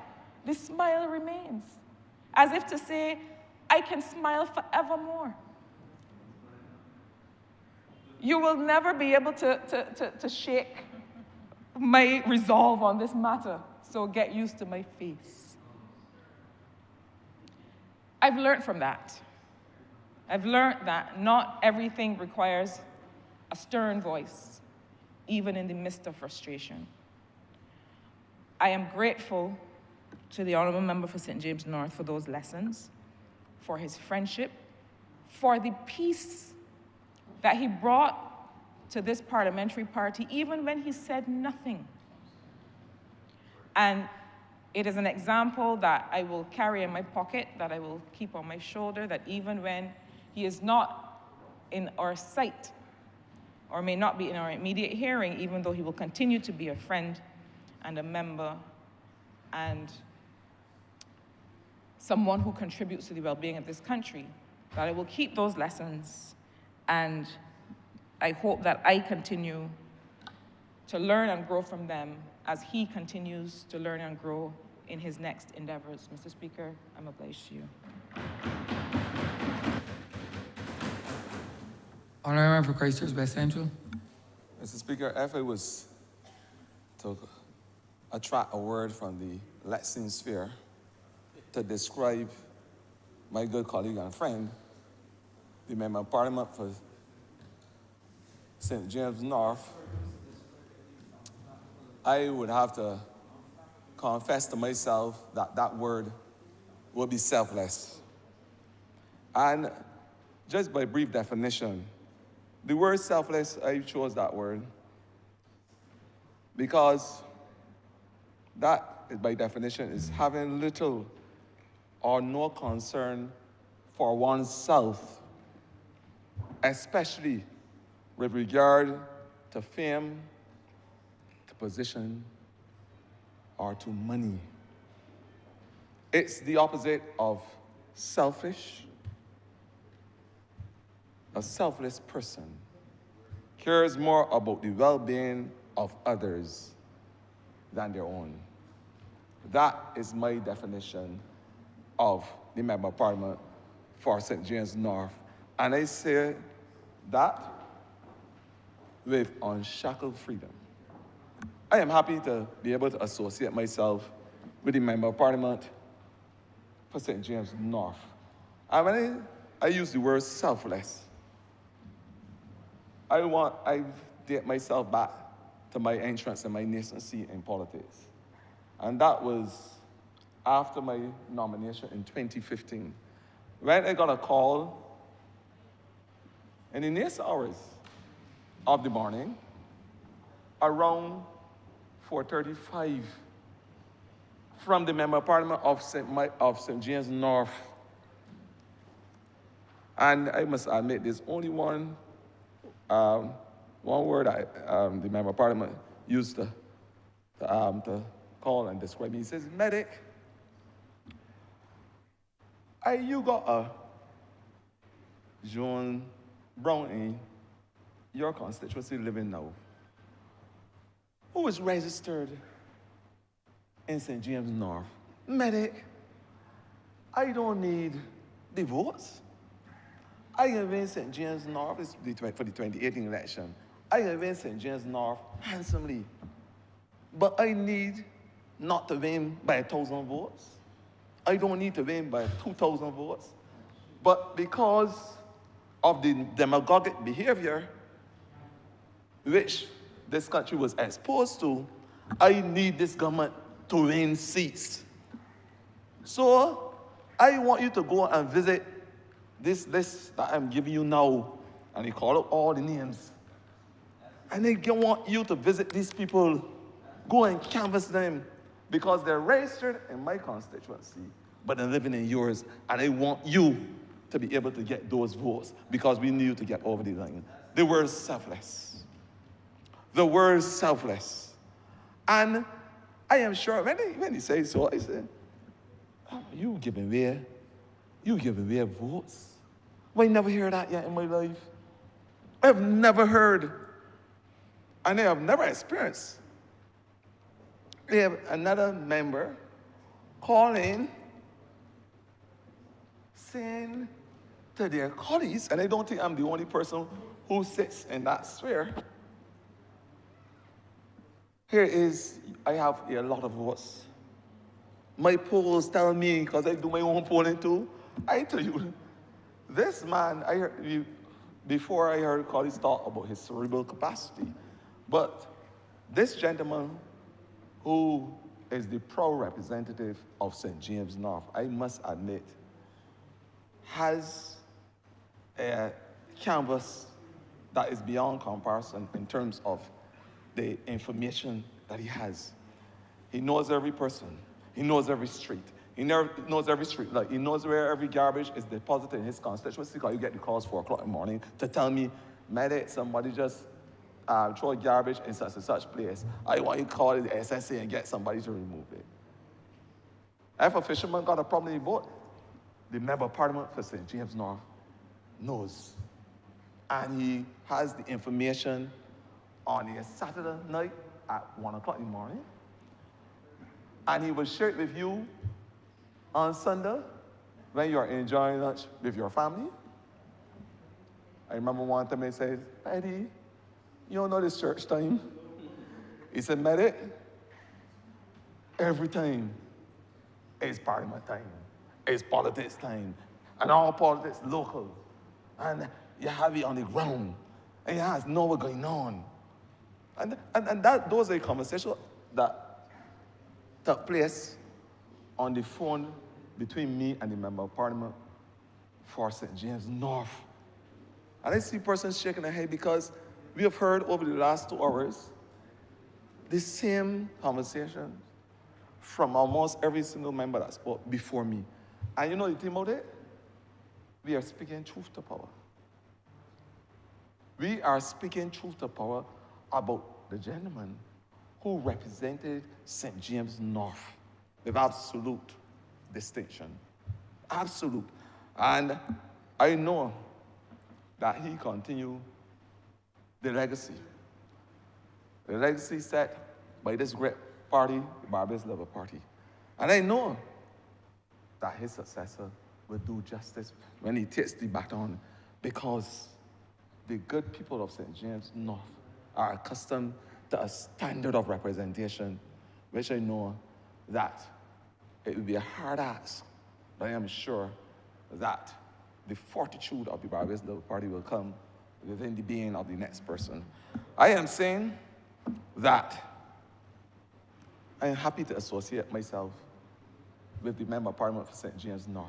His advocacy for the persons who are challenged with disabilities, his work with the Clarkson Foundation, which he conceptualized, his previous work with the Lions Club, Salvation Army, all those philanthropic organizations, is well documented. I think in the eons of the history of politics, his contribution and work shall be documented and be placed in the schools across Barbados. I honestly believe so. At least the ones in St. James North. And I must say, there is nobody who has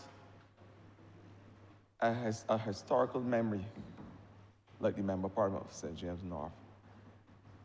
He can tell you in details conversations that happen, and I think that I don't know how he gets it done, because some of those conversations were persons when they have passed their physical world. And I believe that some of those conversations were in the spiritual world, but the Member of Parliament of St. James North could tell you, you know, Harold Barras tells such and such person, such and such. And the detail, the level of detail that the Member of Parliament of St. James North would give you is amazing. I think that the politics in Barbados will be diluted without his presence, but I'm sure that he has his work cut out for him elsewhere. And in closing, Mr. Speaker, I will truly miss him, miss his guidance, miss this selfless approach to politics, because I don't know who else. I don't know who else will come along that will tell anybody, any of their colleagues, I got too much votes. I win this constituency by so much votes. It don't make no sense I win by 1,000 votes or 2,000 votes. I need the party to win. I am saying it is unmatched selflessness. And I don't know if there's another walking being on the surface of this earth who can do that. And as a young politician, that certainly impressed me. It has left an indelible mark. I hope that someday I will have that quite reassured confidence that I can tell somebody, I don't need those votes of Christchurch, etc. You can have the votes and the party for the bigger picture. It is something that I think that every single one of us would like to emulate at some point in time. You have set the benchmark. I will miss not only having you as a guiding presence in this parliament, I will miss looking across at your seat that you occupy, see you walking here with these two cushions, the putty bag that you always got with you. There's certain things that associate yourself with you and with the Member of Parliament of St. James North that we get accustomed to, the way he starts his speeches. Sometimes I would say the obdurate personality that he has, which is good sometimes because you need it. But you'll be missed. And I want to really say, in my true definition of, because I like to put a spin on selflessness and how it relates to me. And it's really to me, this is my own words now, and I want to leave you with this, it is really an inherent trait. I think it was passed down from your family, generations, father, mother, whoever. But I believe it's an inherent trait that you have, and that you must carry to fulfill that journey, which will bring you, of course, happiness, peace, joy, and love in your other endeavors. So I'll go with Ernest and continue to serve. Thank you.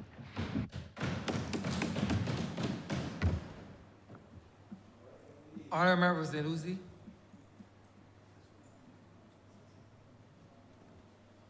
Mr. Speaker, I will be extremely brief in my comments. But, of course, the briefness of the speech cannot really underscore or diminish in any way the very important role the Honourable Member for St. James North has played in my political life. I've known him for many years, and as he always reminds me, our fathers go back a very, very long way. They're stalwarts of this. Even though they've departed, they were stalwarts, real stalwarts of this political organization of which we are both members. But I recall the Honourable Member coming into elective politics, as referred to by the Honourable Member for St. George South, in a very turbulent nomination period. The Honourable Member was not daunted in any way, and that showed me some aspects about his character and determination. That when if he's intended to do something, he will do it despite whatever the circumstances that sometimes many of us may shirk from, whatever the circumstances are. I am also grateful for the integral role he has played politically for me. A number of our colleagues have said the phone calls you get from him and all of that at important times or sometimes at awkward times. I'm not going to rehash all of that. But if there's one thing that will remain with me in my life, was the last election at 5:30. The Honourable Member had not gone to St. James North, or to St. Andrew rather, to St. Andrew, where he had to cast his vote. At 5:30, he was with me in what we would call a ZR or ZM vehicle, traveling around Checker Hall Road, getting the last set of votes that we could get. That's the measure of the man. That's the measure of the man. He was making sure that this Honourable Member here speaking this evening get over the line. He wasn't worried about himself. And that showed me, or brought to me, the truthfulness in the adage that we hear, a friend is a friend to the end. A friend in need is a friend indeed. An Honourable Member for St. James North. I will miss saying that in this House, but you've championed the cause for many in this country. And if there's one thing that I remember, it will be that. You championed that for me, and I will be eternally grateful to you. You know, the mantra in the north of the island, because the north of the island perhaps is one of the sweet spots for the Labour Party. And we have this mantra, the North sticks and will always stick together. You for me, and I for you. I want to, before I close, express or convey words on the behalf of the Honourable Member for St. John, who's asked that convey his best wishes to you and to thank you for the bet you had in 2018. I don't know who it is. He says to you it was a blessing and to thank you. I know, Honourable Member, that even though you will not be in these chambers hereafter or for hereafter, that you will always be there for us, that we can call on you for your knowledge, and even in our last conversation, the direction that you gave me in relation to service and in relation to elective politics. So on the behalf of the constituency of St. Lucie, all our members, the constituents, my family and I want to express that deep, deep gratitude and appreciation and to wish you the very, very best in all your future endeavors. I thank you, Mr. Speaker. Honourable Member for St. Philip North. Thank you, Mr. Speaker. Mr. Speaker, I messaged the Honourable Member for St. James North a little over, almost an hour and a half ago, to tell him, please forgive me for having to leave the chamber early as I have the school things that's going on tomorrow.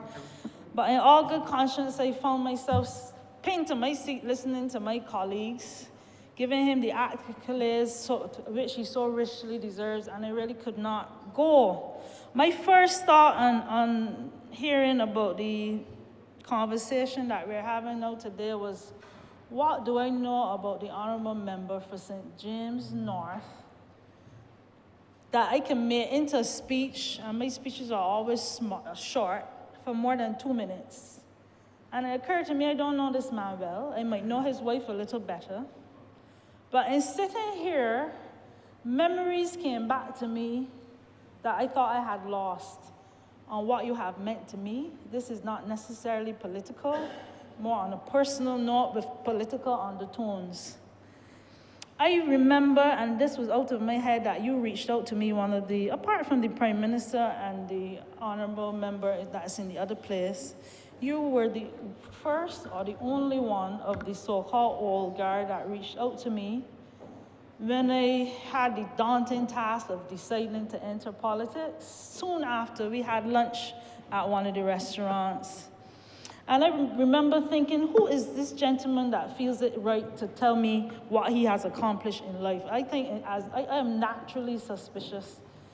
And I went home wondering about this. But then it came to me later on as we became a little more familiar with one another, in a good way, of course, that you meant well. And up to this day, I can actually attest to that. I remember I have to put on my glasses. I remember one of our first meetings, you had canvassed for me. I don't know if you remember. True, you, Mr. Speaker, you had canvassed for me in my area. And you came back and told me, Sonia, you're doing well. I spoke to whoever and so, and it looks like you're doing well on the ground. I remember that, and I'm sitting here to remember. One of the things that meant the most to me, however, I think the first sitting we had, As a doctor, you do things quickly, you get over it, no long talk, fix the patient, they go home. And the prospect of my sitting here for, I think we were here for over 4 hours, and I remember getting up. I don't think anybody noticed. I thought nobody noticed, and I found myself in the yard of Parliament, more or less in the dark. It was late. Grumbling to myself, as I often do, fretting. And by the time I heard this voice beside me, Sonia, what's up? And you had a sense that I was uncomfortable. I don't know how you got it, but you picked up how I was feeling. And you gave me a mini tour of Parliament, not to bring out how I was feeling, but this is Parliament, this is where the library is. Have you ever been in the library? I don't know if you remember, but that meant a lot. You're the only one that ever did it. And if I had to choose a mentor, if we were given the opportunity to have mentors, which I think we should have as new politicians, it would be you. And I mark hard, it would be you. I heard most or all of the gentlemen in here saying that you had calls, through you, Mr. Speaker, forgive me how I speak, through you, that you called them early in the morning. I never got one of those calls. Maybe you forgot my number, 234. But as I recognize your family commitments, it's a little touchy calling females in the morning, although I got to know your wife fairly well, and she's a gem. And I got to learn you more or less through her. These are the things that meant a lot to me. One of the other things, I had a fundraiser, you must remember, in my constituency, 2 of my families had lost their homes to fire. And when I looked around, I saw Beverly, forgive me, Mr. Speaker, and the Honourable Member for St. James, tearing up the floor, dancing. I felt so proud, I felt so pleased, I felt unalone in that endeavor, and I thank the Honourable Member for that and for your support.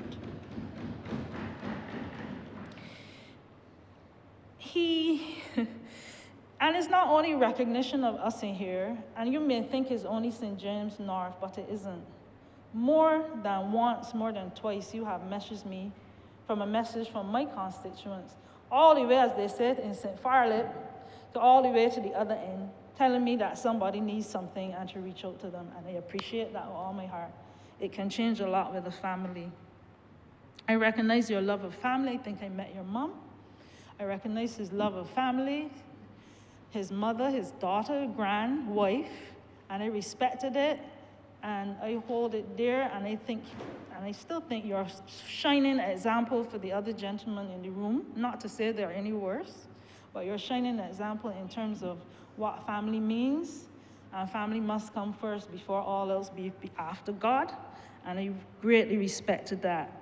Your drive to represent the disabled in the community was exemplary. I admire it. One of the things you said to me when we first met, Sonia, find something that you're passionate about. I found something with the disabled, find something that you're passionate about. I have more than one, but that was good advice. And I try to emulate it even outside of politics, something that I'm passionate about.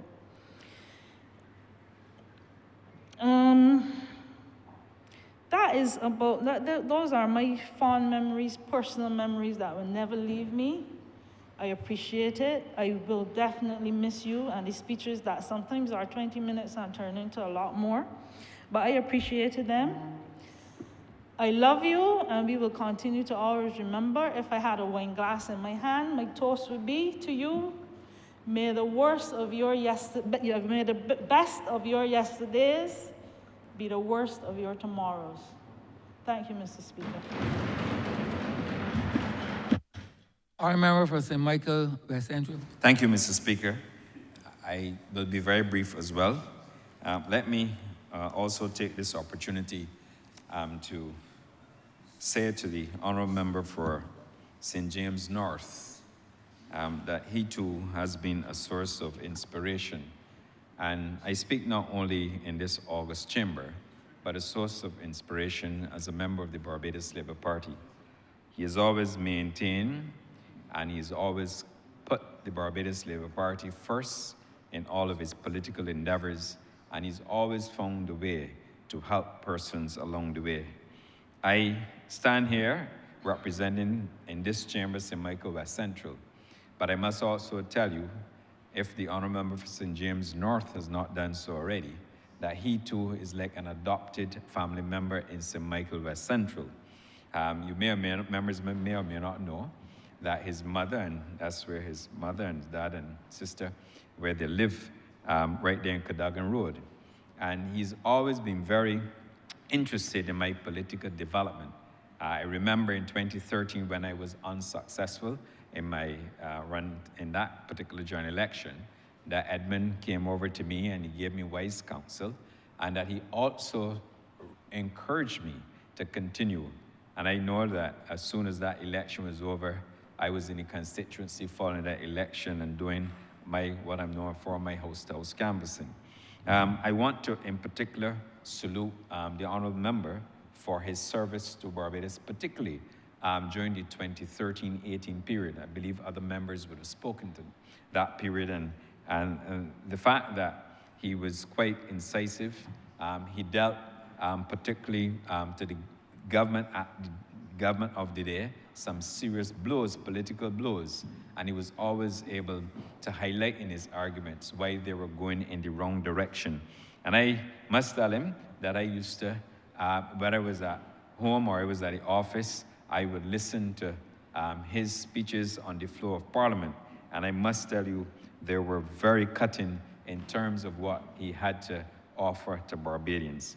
I would also say, Mr. Speaker, that he embodies true representation of people.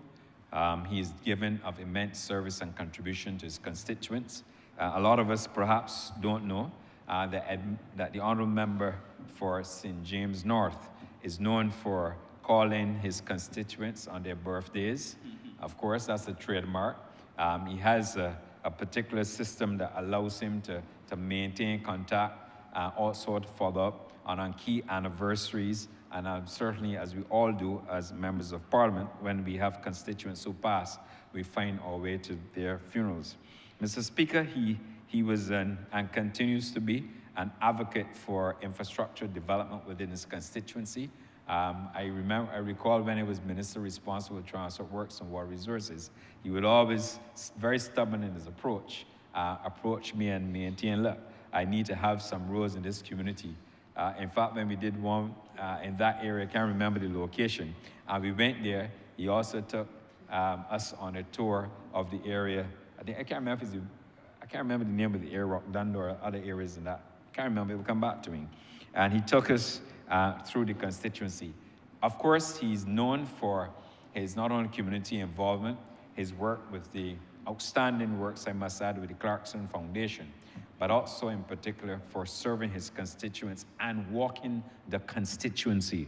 And oftentimes people will say that you only walk the constituency when there's an election, but I must tell you that the Honourable Member for St. James North is known for walking the length and breadth of his constituency.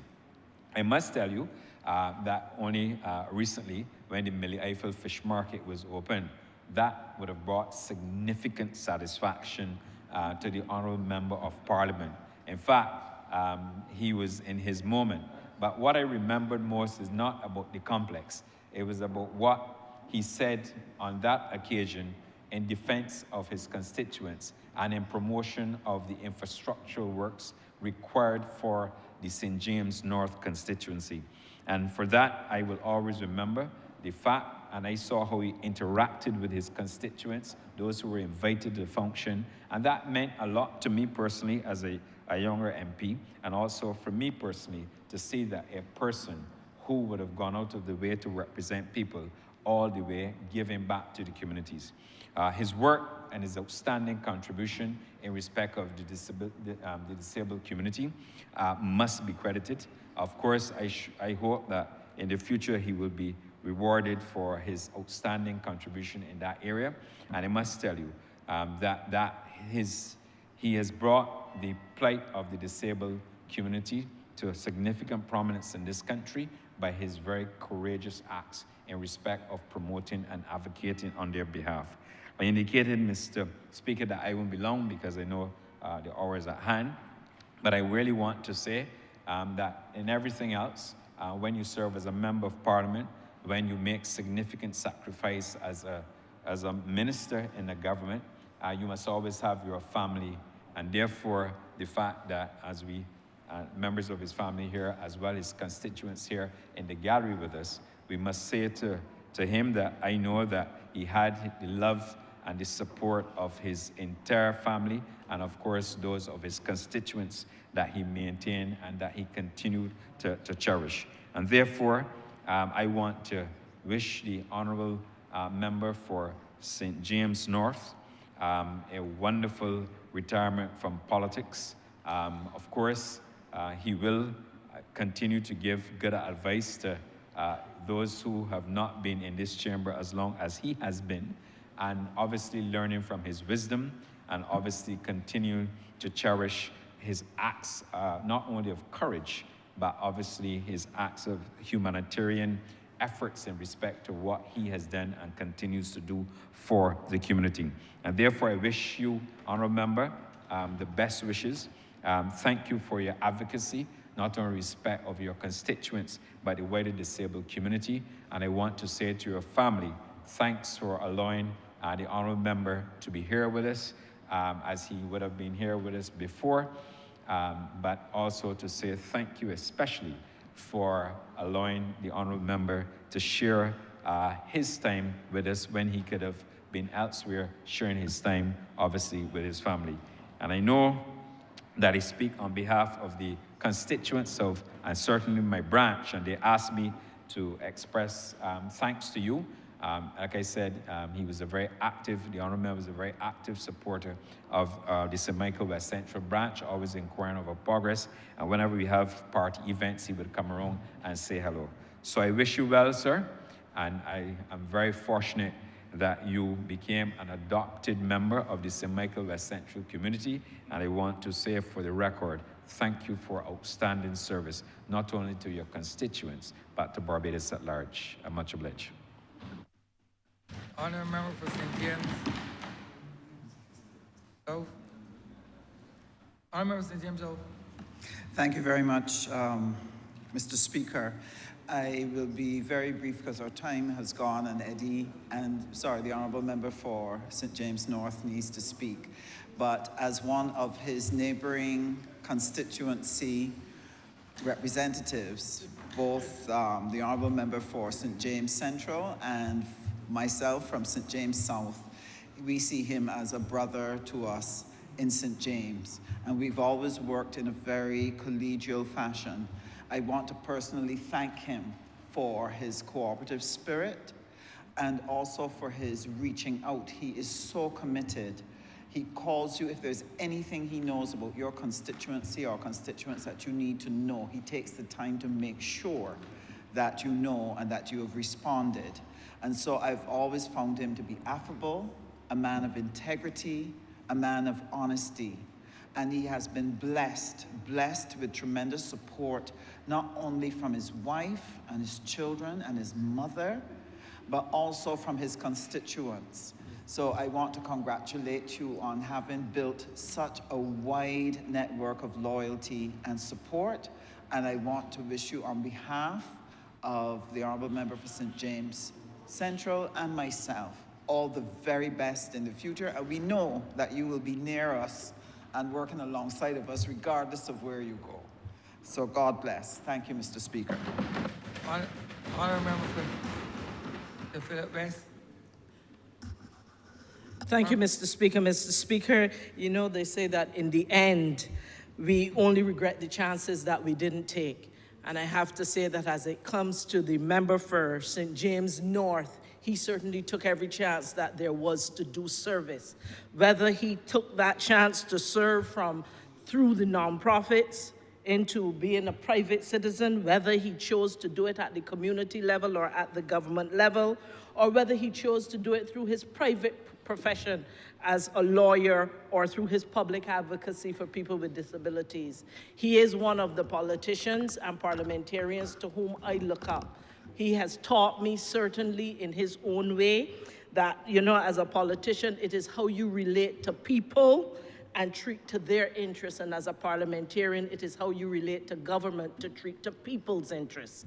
Of all of that, I say thank you very much, Eddie. We first crossed paths in 2018 when you were at that time the Minister with responsibility for Home Affairs. It was when the transformation for the Immigration Department had begun, and I worked with you on the change management, and we started that together.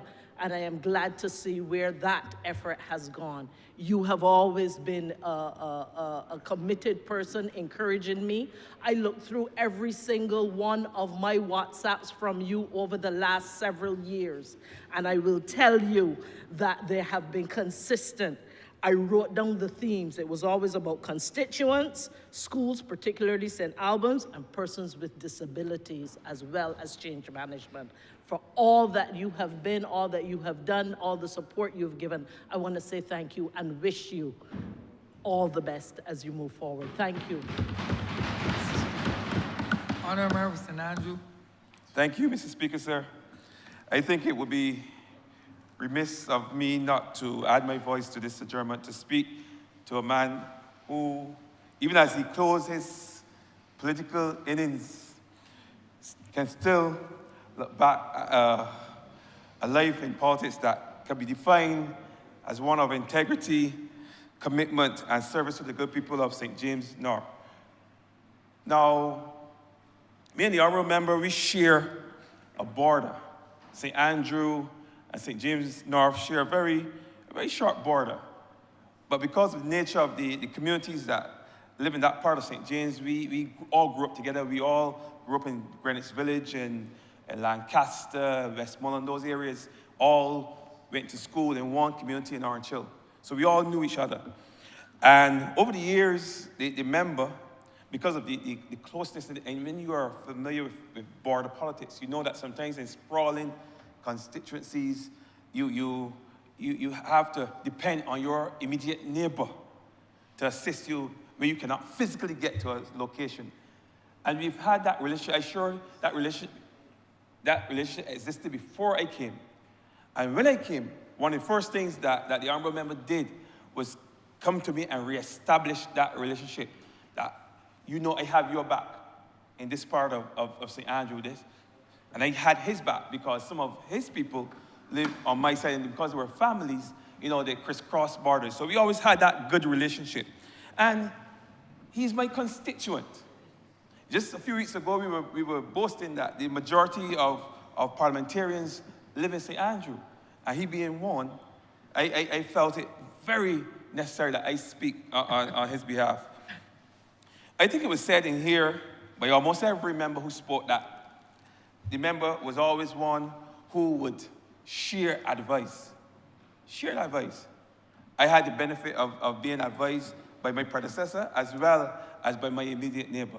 So very often he would come, and it started from as far back as when we were gearing up for election. I think he was in charge of the North, and all of us younger MPs, we would look to him for, we weren't MPs, that were younger candidates at the time, would look to him for advice, and he would come to me and he would give me little tips on what to do, and I would always embrace that information, that knowledge, that experience. So I had that dual support with predecessor as well as immediate neighbor. So I enjoy that, and I want to thank you for that. I can't call you Eddie like the others. I don't think that we developed that type of relationship, but I'm sure I can call you friend. So I want to thank you, my friend, for the tips and the advice that you would have given me, as well as the encouragement that you've given me, and the support. I can tell you, because of the closeness of our constituency, whenever something of importance occurred over on his side, he would always invite me over. Whether it be a funeral of a very important person in the community, and he was invited to speak, he would invite me also to come over and speak, because he realized that even though that it was St. James North and it was St. Andrew, that the families crisscross, and that sometimes at those funerals, especially in those events, persons from both constituencies would be there and would want to see the representative and hear the representative. So whenever those occasions occur, he would call me. And when I had events, and when I held events in St.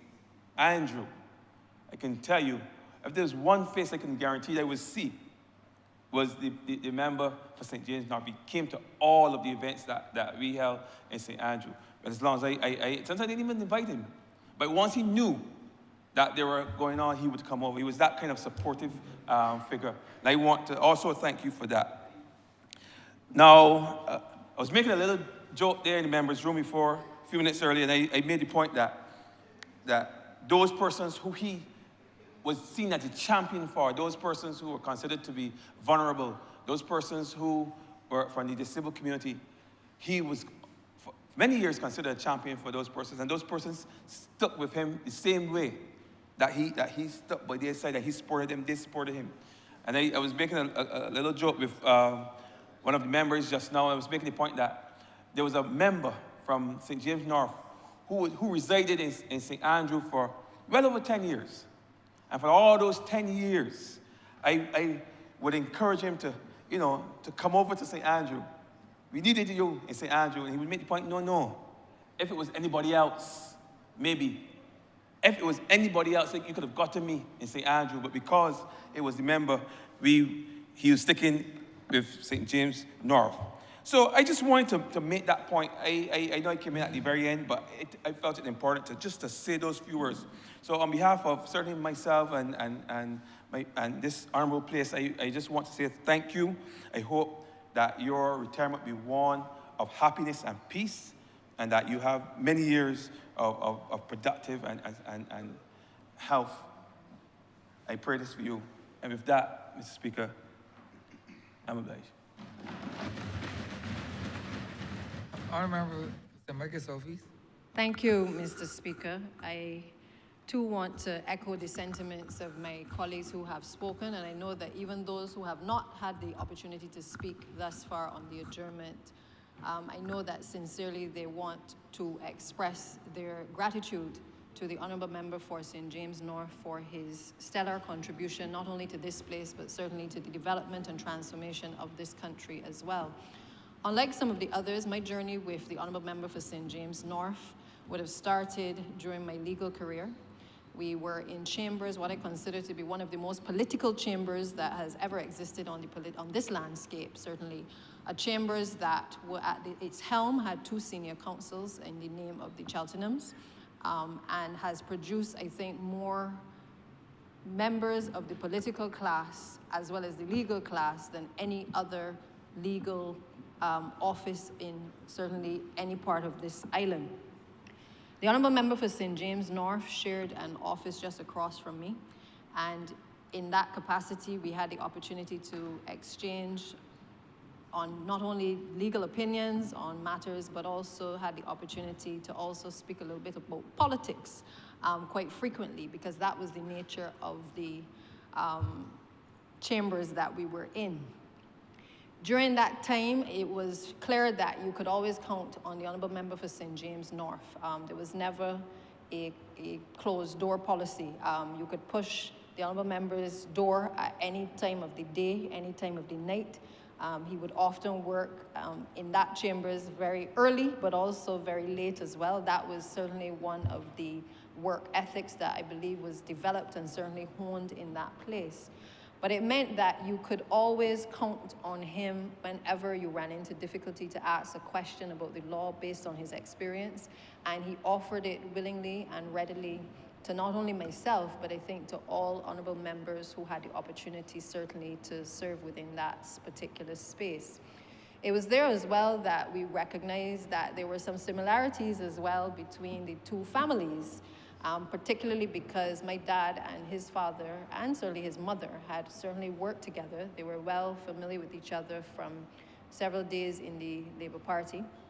And there was a very close connection in terms of the commitment and dedication to the Barbados Labour Party and its philosophy and principles. I think my father would describe them as some of the most hardworking people and soldiers of the Barbados Labour Party, always defending its name and certainly upholding its honor.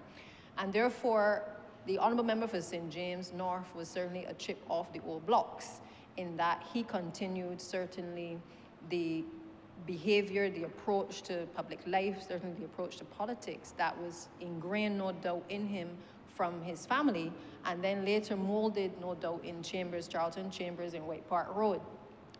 And I certainly am grateful to him for many of those conversations that we would have shared in that place. Certainly in coming to this place, as the Honourable Member for St. George South indicated, we were 4 of the members on the backbench at the time in 2013 when we won the election and we came into this place.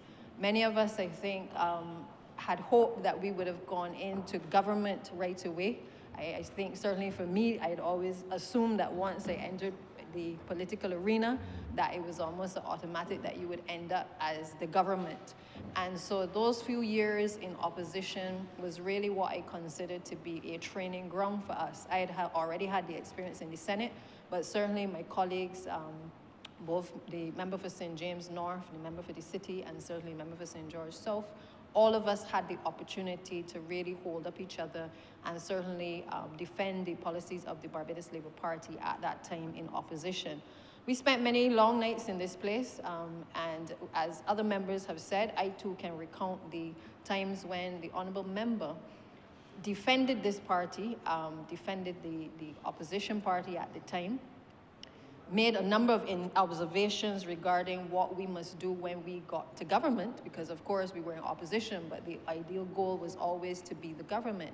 And I can say with all sincerity that he defended in such a way that was quite amusing at times, I think, for all of us. The Honourable Member, person speak about the book and the things that he would be able to recall when the members on the other side were, trying to throw him off of his feet when he was speaking. But I actually recall that the book was a lot more than just information about various subject areas. That book also had a number of quotations. And it was quotations that the Honourable Member, again, he clearly, as everyone has said, he prepared. And he knew that they were going to come at him and they were going to tease, they were going to heckle, they were going to be abusive towards him. But the Honourable Member prepared himself and made sure that he could flip his notes and head to his notebook. And whether he quoted from Shakespeare, Mandela, Plato, it didn't matter. The Honourable Member was able to find a quote to be able to clap back, as the young people would say, at those that were in the then administration.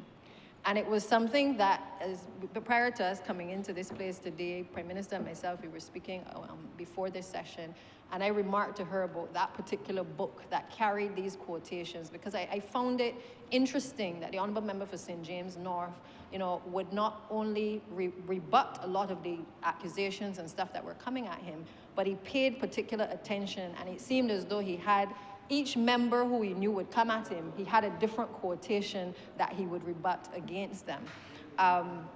It showed his preparation, of course, and it showed the methodical way in which he approached being in this place, something which I think can only come from being in a place of opposition, because when you are in opposition, you also get the opportunity to see what you need to do when you get to government. And so that level of preparation, I think, is something that has held all of us that were then in opposition in good stead to be able to prepare to be as a part of a government, and certainly as ministers, as he became as well when he held the position of Minister of Home Affairs. He obviously laid the foundation for a lot of the immigration reforms that are yet to come. And I think we are all grateful to him for being able to blaze a trail in that area and start the reforms of the immigration department, which the current minister is obviously continuing to build upon. The Honourable Member St. James North has not been selfish either in his knowledge. I think everybody agrees that he is always willing to share. He even shares when there were voters that had moved into his constituency and they were now on his list. He would call and he would tell you that those persons were no longer going to vote for you. Equally, he would tell you when somebody from his constituency moved into your area, and therefore that he had told them, they got to vote for you as the representative for that constituency. So he was loyal without fault in terms of his commitment, certainly to party. He understands how to manipulate the information in terms of the campaign, in terms of voters, in terms of the list, in terms of gathering information and using that information for the benefit of the persons that he represents. And whether it was during COVID, where I was Minister of Education at the time, I could recall that The honourable member would constantly send me messages about persons who were affected in terms of not having electricity, students who did not have devices. I mean, my phone was inundated. I actually looked back at it while I was sitting here because I have so many messages from the honourable member in relation to issues that were under my portfolio then, and certainly even when I was, well, for as long as I've been Minister of Public Works as well. The honourable member has never spared to send a message early in the morning. I think I too owe his wife a debt of gratitude because she's never been jealous of perhaps the phone calls and the messages that have come from 6 o'clock in the morning. I could get a message from the honourable member indicating that he had something to speak about and he wanted to just bounce something off of me. I hope that that will continue even after he has now retired from active politics, because I really do enjoy those engagements with him. The other thing that stood out is that the honourable member recognizes the importance of significant milestones. And I think I was there for the 50th birthday. I've been invited certainly to his achievements as senior counsel and all of the significant achievements which he has had in his life, from the welcoming of his granddaughter, and all of the things that have been significant in his life. He celebrates those milestones. When I have forgotten how many years I've been in elective politics, I could always count on the honourable member for St. James North, certainly to remind me, and also to remind the honourable member for St. George South as well. So he paid attention to those significant moments, something that we often take for granted because we go along in politics, we're there to serve, we're there to help people, but the truth is sometimes we have to kind of look back and realize the road that we have traveled and certainly the impact that we have made in the lives of people that we have represented. It is clear that taking up the representation for St. James North carried a heavy baton because it was a heavy load, because he's carried on the baton from persons like Lionel Craig, certainly Burton Hines as well, and who was the former Speaker of this House as well, Mr. Speaker. And it could not have been easy shoes to fill in relation to being able to carry the weight of persons who were so dynamic and who represented that constituency, certainly for the Barbados Labour Party over the years. But he filled that position, he was able to fill those shoes, and certainly I know that the people in St. James North are really appreciative of the work that the Honourable Member for St. James North has brought to the table. His life in politics was not just about politics, but as many of us have done, I know the Clarkson Foundation, which is his baby, and certainly the baby of his wife and his daughter and the rest of the family, is something that he's taken great pride in developing. Many of us started charities before we came into active politics because we all had a desire to serve and to give back. And the Honourable Member is no different. His charity, I've seen it, I've seen the testimonies, I heard the testimonies from persons in the constituency, how the work that they have been doing has been impacting the lives of people. And the reality is, Mr. Speaker, that those are the things that, for me, we come to public life to do, to help to change people's lives, to make people's lives a little bit easier, to help them to breathe a little bit easier. And I think, Honourable Member for St. James North, I think you can breathe a little bit easier tonight, knowing that you have certainly contributed and left an indelible mark on the lives of many of the people in St. James North.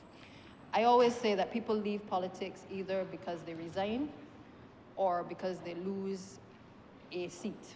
They go contest an election and they leave active politics. I think it takes it is a huge step for persons to be able to feel as though they have accomplished what they came to public life to do and to be able to leave. I certainly have not seen a lot of people do this. I think the Honourable Member for St. George North, the former representative, would have done it certainly during my time, but it is not the norm.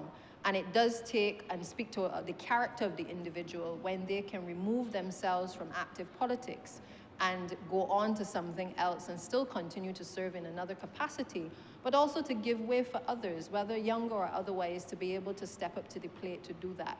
And I do honestly think that, Honourable Member, your character certainly has risen in my eyes because you have given way to another young, bright man who is soon going to represent the constituency of St. James North.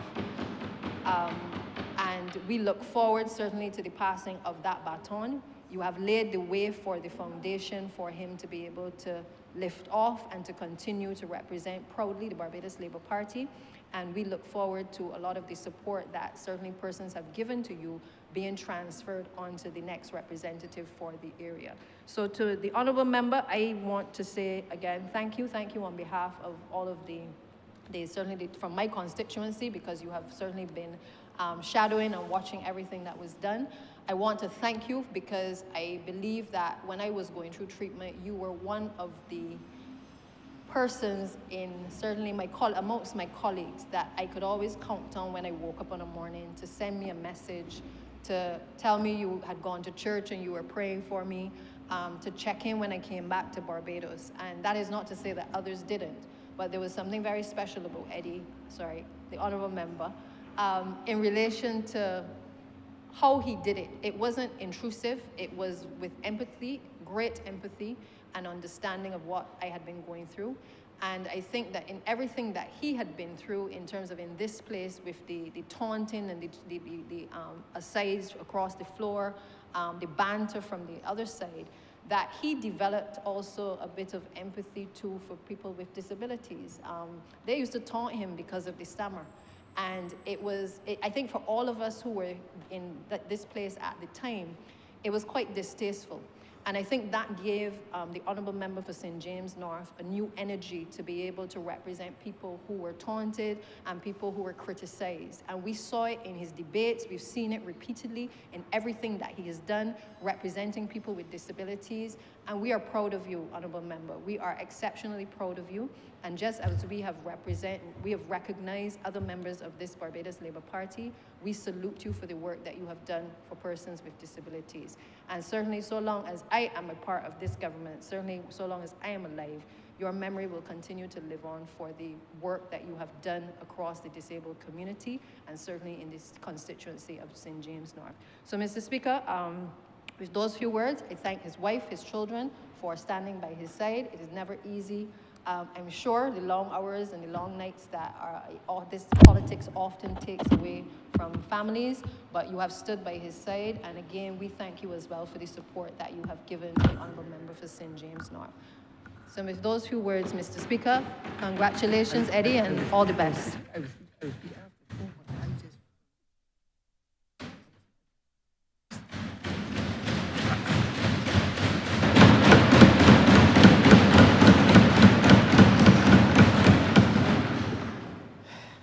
Honourable member was wondering if I should speak before you or speak after you. But as Speaker, I will speak after you. Okay. Thank you, Mr. Speaker. As I rise to make my last speech in this elected arm of Parliament, I first wish to thank the Lord Almighty for giving me the strength to have served this country, my people, at this level over the last 12 years, 2 months. I wish, really and truly, I'm totally overwhelmed by what I have heard over the last 3 hours from my colleagues. The Honourable Prime Minister has said, you know, that I suppose you get this opportunity when you resign and there's still the parliamentary term. We should create a system whereby, you know, Parliament comes, dissolves and, you know, you have long-standing members who retire. There hasn't been the opportunity for tribute to be paid to them, but I'm really overwhelmed. I can't find a better word by what I've heard from my colleagues this afternoon about me, and as the Honourable Member for St. Michael's South Central and others have said, there's been a consistency about it. So I have to believe that everything that's been said has been true. It has been no conspiracy to say what has been said. I'm really, really deeply grateful to you all. It has been a pleasure working with you, with my colleagues, Mr. Speaker, yourself too, in trying to create a better Barbados, especially from where we found it when we came into government in 2018. But I think everyone knows that, my best years out of the 3 terms were the first term in terms, and we've heard that from the honourable members who were there with me at that time, the cut and thrust, and trying to counter a government that had completely lost its way. That's the truth, and was taking Barbados to the depths of socio-economic development, and really and truly had become a burden on the people of our country. And permit me, Mr. Speaker, I mean, the five of us came in to Parliament in February 2013 as first-time members of this chamber. As Honourable Deputy Prime Minister said, she had been in the Senate, but now elected as a Member of Parliament.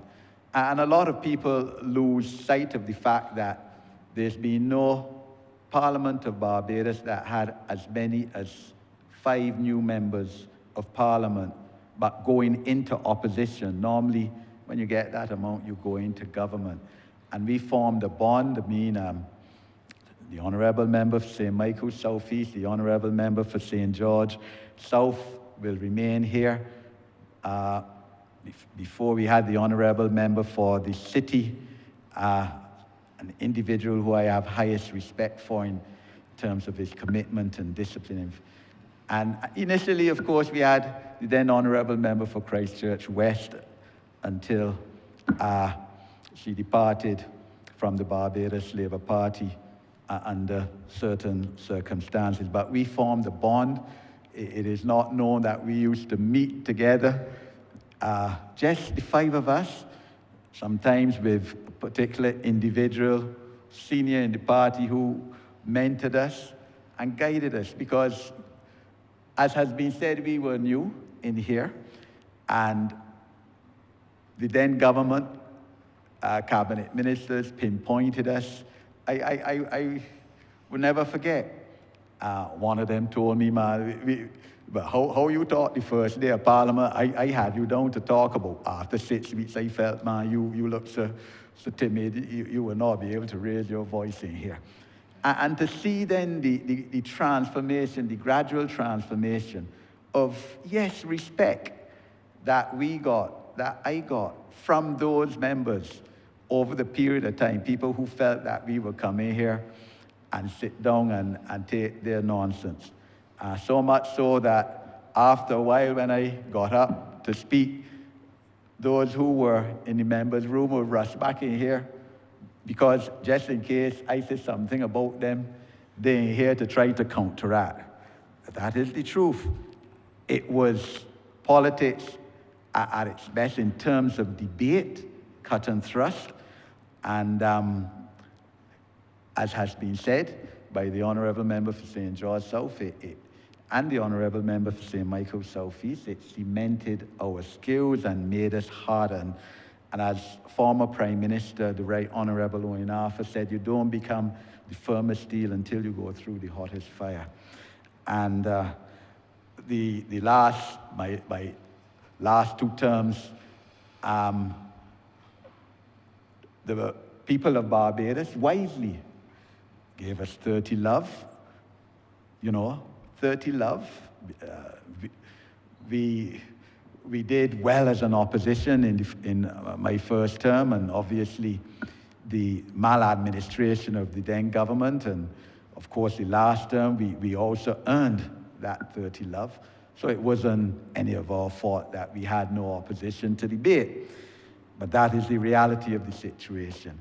But the bonds built up with my colleagues, whether it was, as the Honourable Member for St. Peter said, starting out every year except the years of COVID, starting out with a fun day, as he mentioned, on our border in Wally playing field, and then every summer taking out the graduates of our primary schools, whether it was with my colleague, members of Parliament for St. James.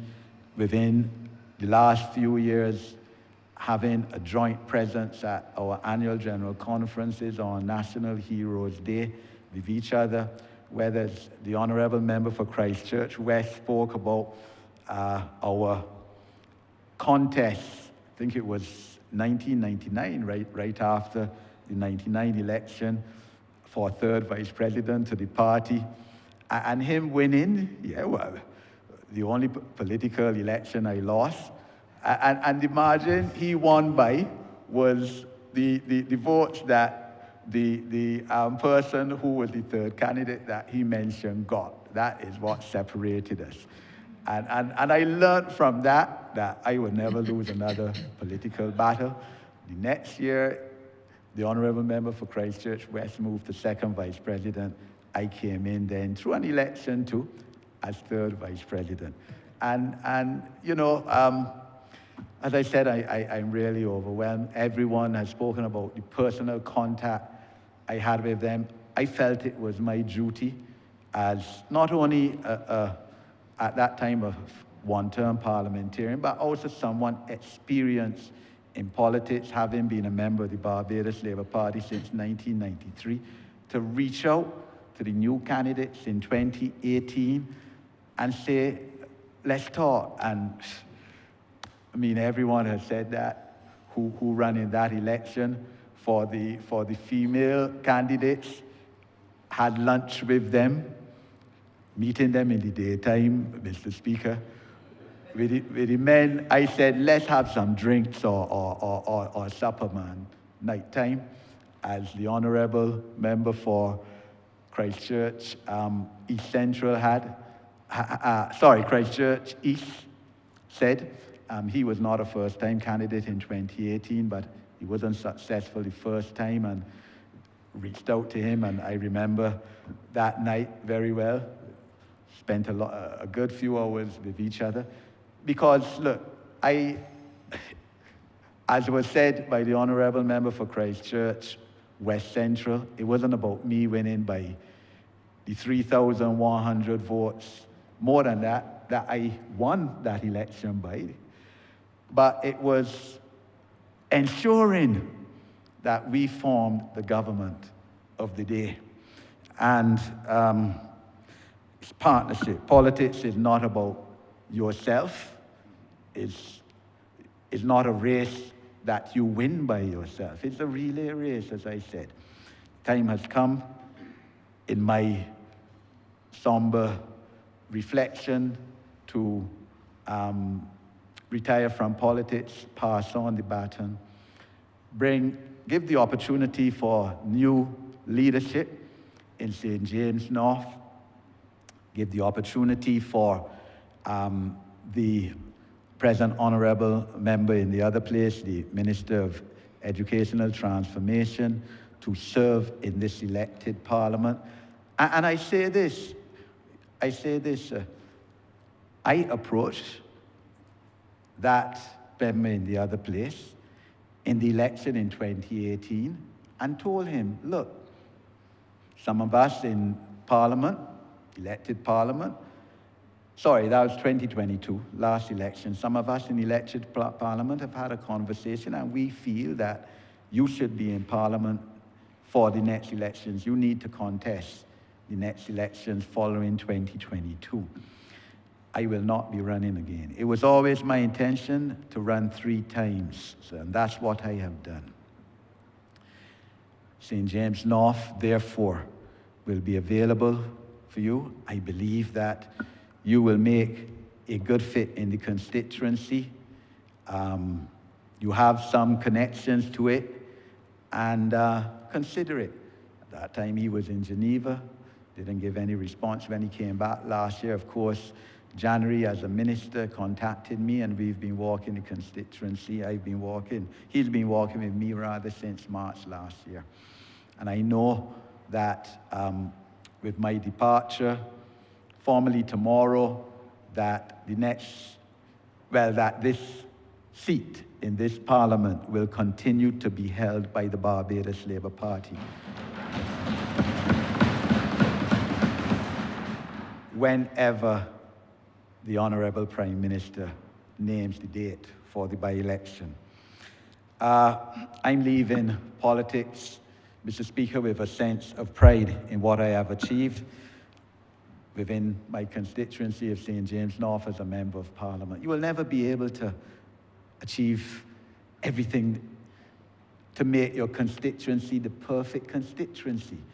And of course, with the Barbados Labour Party winning 30 seats in the last 2 elections, clearly the resources, financial and otherwise, of a government have to be divided up among all the constituencies.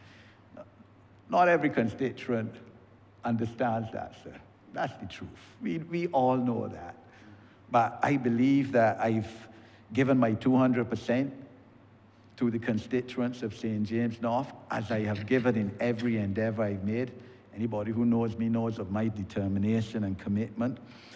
And I have certainly carried St. James North further than what I took it over as. And so I'll obviously have the opportunity to speak more about that during the campaign, cut and thrust when the political meetings start and everything else. At the national level, everyone knows, it's no secret, I came into politics to move the needle for people with disabilities. And look, my sister, you know, that has been my inspiration. 5 years younger than me, I made a promise to her, my parents, as I said in the debates we've had, and there have been many recently on disabilities, whether it's the national policy or the Rights of Persons with Disabilities Bill, that I will do my best in my life.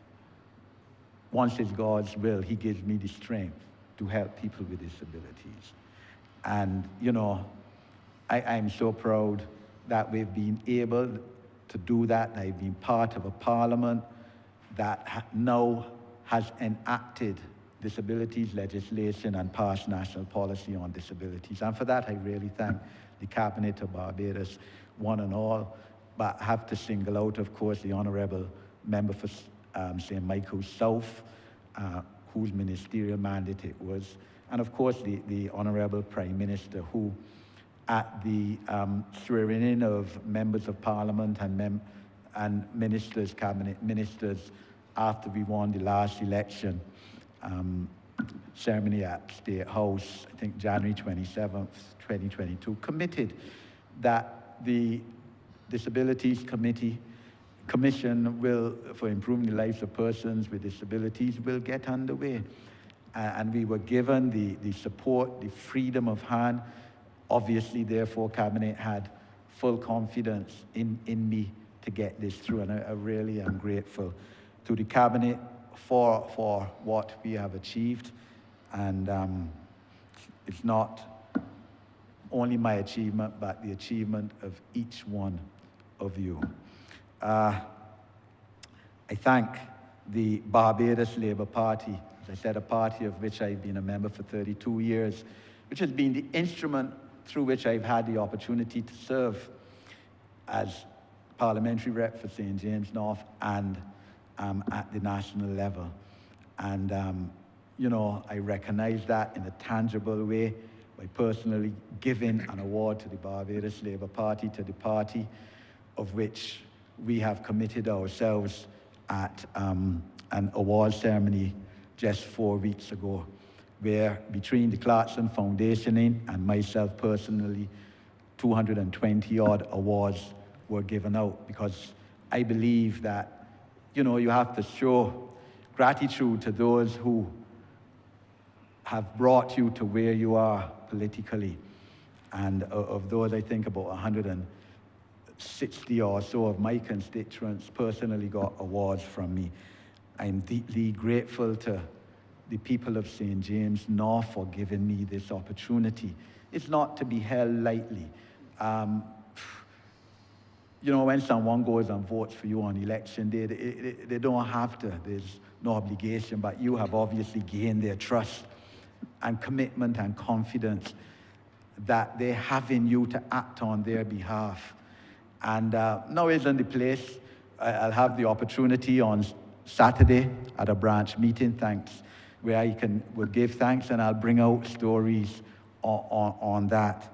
But especially special gratitude to those who would have assisted in the campaigns, members of the executive and others. Once an election is called in St. James North, coming together and forming a unit that is tremendous. I mean, last election, as the honourable member for St. Peter said, I did not go in a polling booth in St. James North, did not know what one looked like. You know, if the honourable member for St. Peter didn't say, I would not have said it. But St. Lucie, I'm sorry, St. Lucie, sorry. But for half the day, I was with him, seeking to ensure that he wins his seat, that we again win all 8 seats in St. Lucie. That was vital. How much I won by 9 o'clock in the morning, I know I've won. So what? Whether I win by 1,000, 2,000, 3,000, you know. So and that's the position.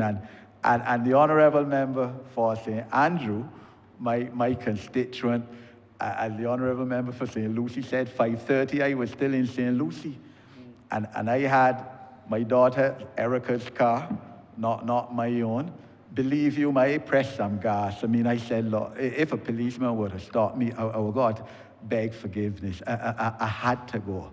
So I reached the polling station at 3 minutes to 6.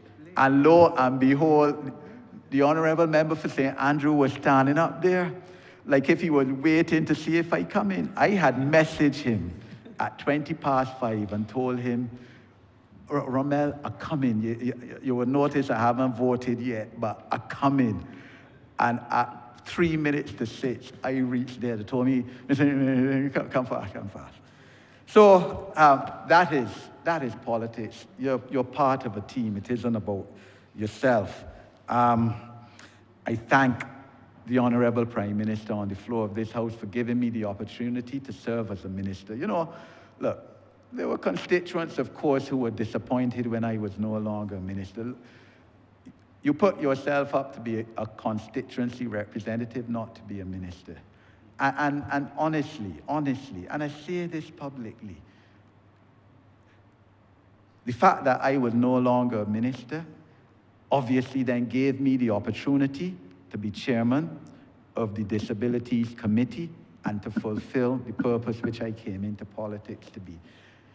Look, the Lord works in mysterious ways, his wonders to perform. That is the truth.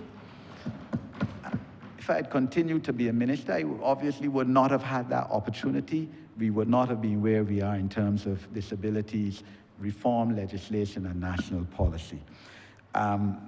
No longer being a minister, of course, too, again, gave me the opportunity to be Barbados' representative at the African, Caribbean, Pacific, and European Union, which the Honourable Prime Minister spoke about, and the Honourable Member for St. Michael East, and obviously traveling, representing our country in Europe, in Africa, also in other capacities at the United Nations, in terms of disabilities, cybercrime in China.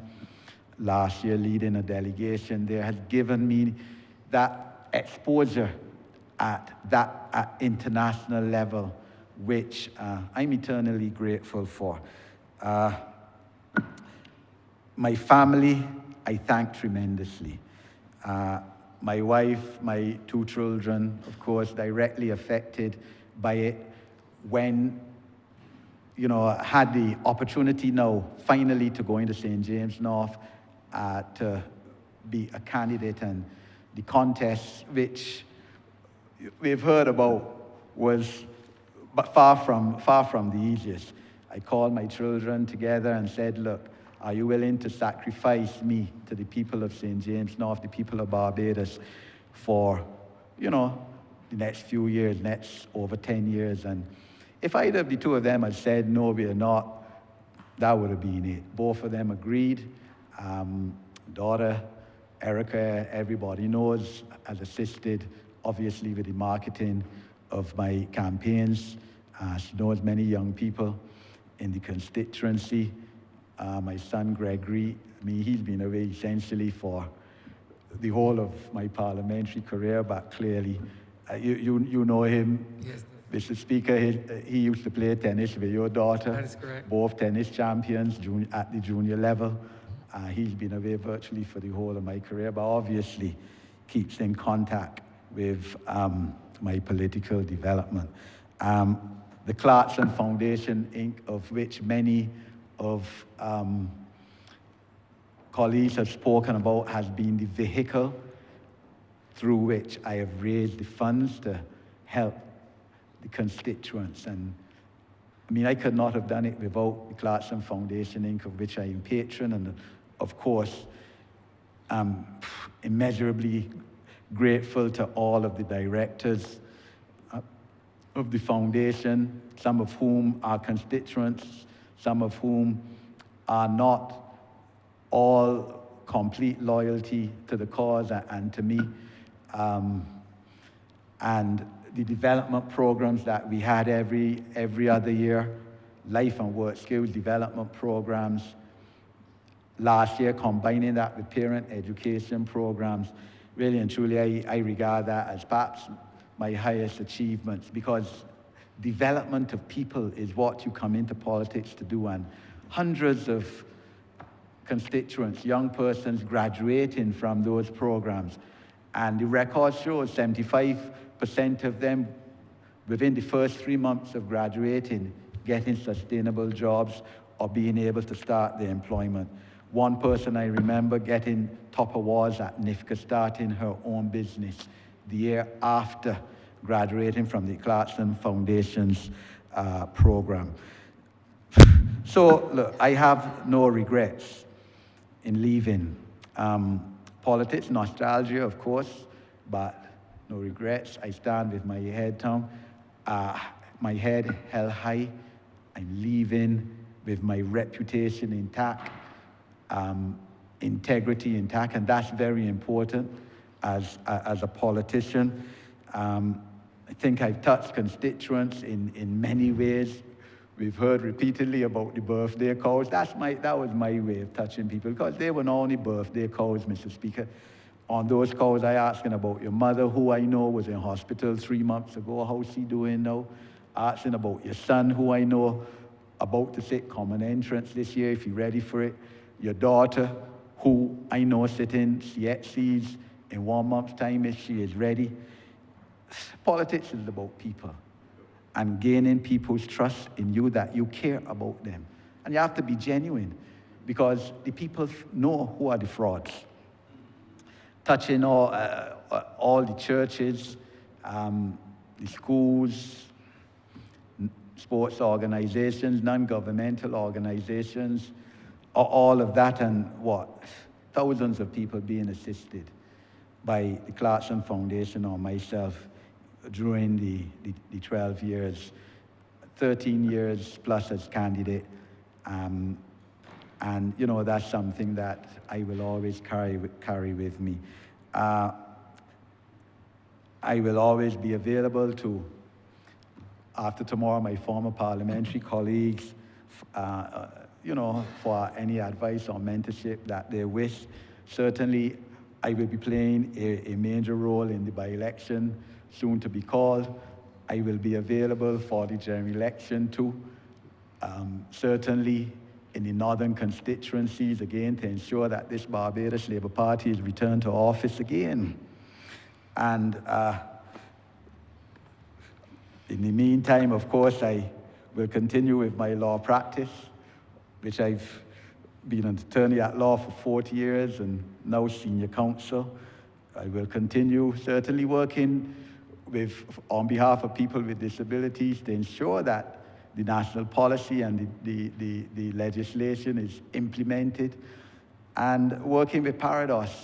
As I said, I think we all understand that parent education and assistance to parents in terms of the raising of their children is one of the social challenges that we have. And just over 3 years ago, I joined Parados, and I look forward to working now at a national level with parent education as well. Mr. Speaker, I finally commend you for the dignity that you and your parliament. First, let me commend and thank the parliamentary staff, as I did in my letter of resignation, for the courtesies extended to me, those who work in the office, those who work in the dining room, sir, those who form part of the security, the police. Thank you for your service to us and to me especially, sir. And to you, in terms of the dignity that you have brought back to the Speaker's chair, sir. Some of my colleagues, they say I can't leave without some parting shots. That is the truth, sir. That is the truth. That would not be me if I did not leave with some parting shots. And we had a situation, sir, of course, when I first came into Parliament, where the person who sat in the Speaker's chair was totally unfit to sit in that chair, having misappropriated clients' funds in accordance with an order of the court. Something for which he should have had to face the criminal justice system, sir.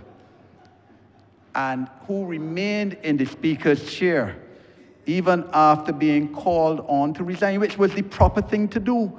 That is what somebody with dignity and shame would have done. You can't be in the Speaker's chair and you misappropriated over $200,000 from a senior citizen with disabilities. And that particularly offended me. That was an old, vulnerable person with mobility challenges, and you unfair that person so. So Parliament had come into disrepute and dishonor, sir, and you have brought back the honor and dignity to this Parliament.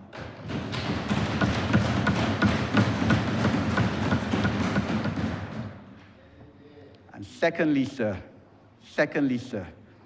you know, I've been totally pleased that I've been part of a Parliament that has found it fit to take Barbados out of the status it was in, where our head of state was effectively, what was the head of state of the United Kingdom, sir, and where we now have our own head of state.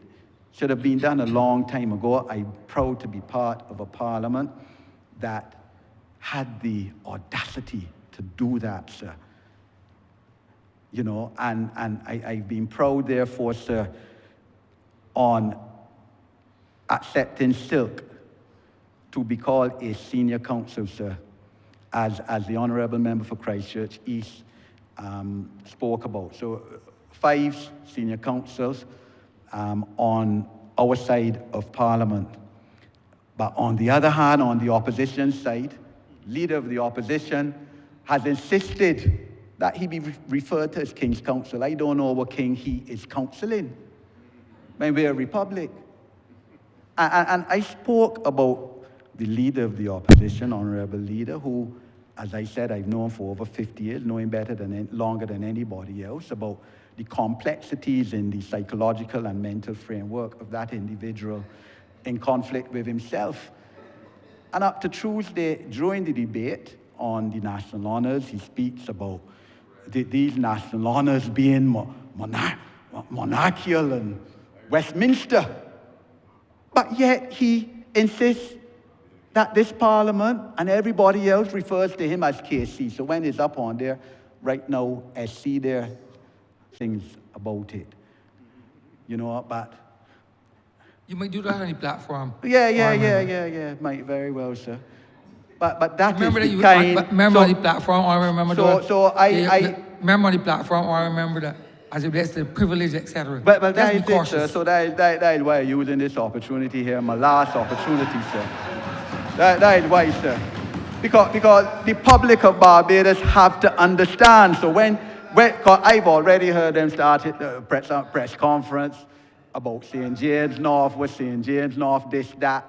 The Democratic Labour Party has not had any presence in St. James North since February 2013 when I won the seat till last weekend. But that's the truth. So I hear honorable member for St. Peter that they were in the zone. You must have heard that too. Yeah. Well, somebody would have had to tell them where the zone is. And they would have had to work out whether the zone in the constituency of St. Peter or the constituency of St. James North. None of them, certainly not the candidate nor the leader of the opposition, would have known that. So when I hear this talk, so I figure, sir, that I can have to draw a line in the sand. I could see that there. Because they had no presence in St. James North for over 12 years. So you can't come now with any authority and tell anybody about St. James North. When the then Minister of Education, the then member for Christchurch East Central, told me in this parliament, Hinkson, you can write as many letters as you want to us. We ain't doing one single thing in St. James North. We ain't doing nothing for St. James North. Not one thing we doing for it. We can't beat you. We can't win the seat. We are doing not one thing in St. James North. So the roads that they talk about, and 12 roads get due. Well, I said so. I ain't ashamed to say so. 12 roads, the most in any constituency except the World Cup roads in the city and St. Michael West. That is the truth. That is a fact. That is the truth. But they're talking about roads. The fact that they still have some more roads in St. James North to be done is because none were done in the 5 years, 3 months that I was an opposition MP. So let them talk about that, sir. But, sir, as I said, there will be occasion for that, as you have said, Honourable Speaker, later on. I really am grateful, as I said, to the people of St. James North and to everyone else. My mum, sir, of whom the Honourable Prime Minister spoke, I believe she would be listening now. My only regret, sir, is that my dad was not alive to see me enter this parliament. If he was alive, you couldn't hold him. BLP to the core, as the honourable member for St. Lucie has said. And it is the one thing that, you know, I certainly honour the honourable member for St. George South on, that his father, just as much Barbados Labour Party man as the father of the honourable member for St. Lucie and mine, is still alive to have seen him achieve politically. And I know that Mr. Sutherland would have to be very proud. And as the honourable member for St. George South has said, we didn't start off well, his father and I, because no, top man. And his then lawyer, the then honourable member for St. George South, had to tell him, man, cool it, man, Eddie only doing his job as a lawyer. But that's life, sir. You know, I hope I haven't left out anyone and any entity. That is the truth, sir. And really and truly, it's been my honor to have served in this parliament. As I've said, I am available for further contribution in whatever way seen fit by the government of Barbados, by the Honourable Prime Minister, to serve my country. That's in my DNA. 36 years I have been of service at one level or the other in this country, and until I have my last breath or I no longer have mental capacity, I will continue to serve the people of this country and contribute to its national development. With those words, sir, final words. Thank you.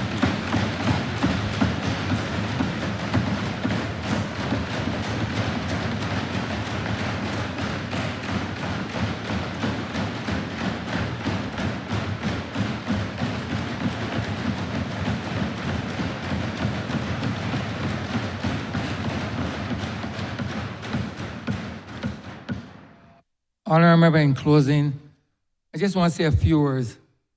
I watch you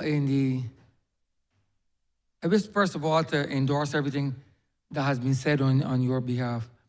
I watched you in the 2013 nomination. And I gained courage from watching you, especially on the day how you conducted yourself.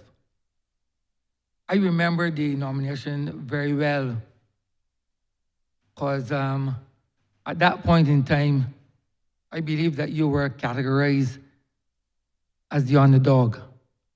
I think you, at that time, you were up against great forces, both as it relates to financial capabilities, etc.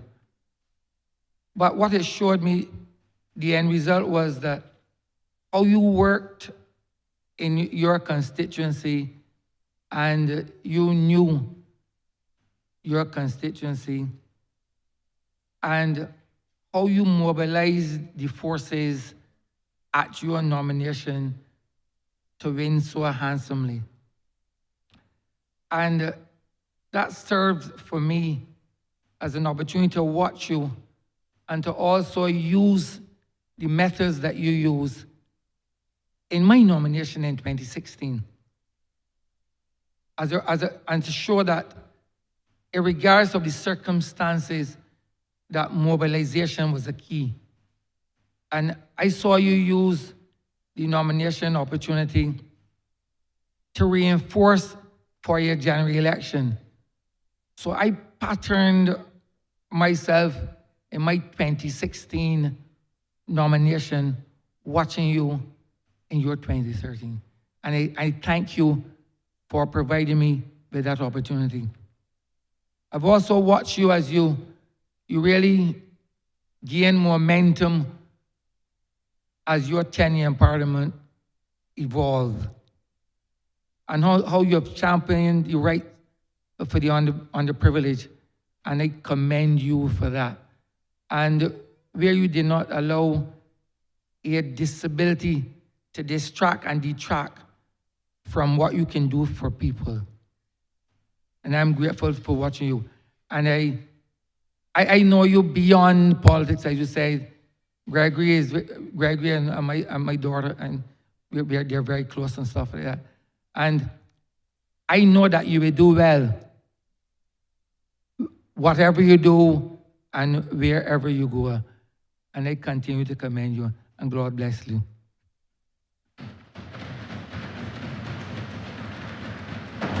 Honourable Leader, Government Business.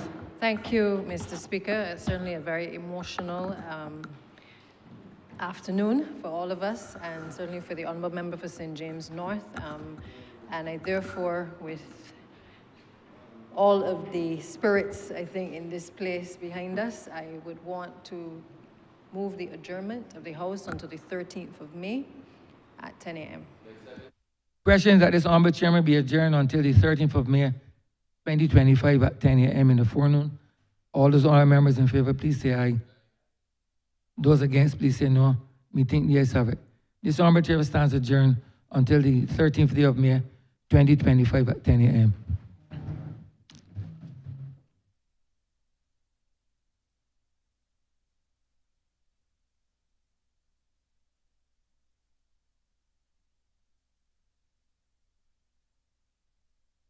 Well.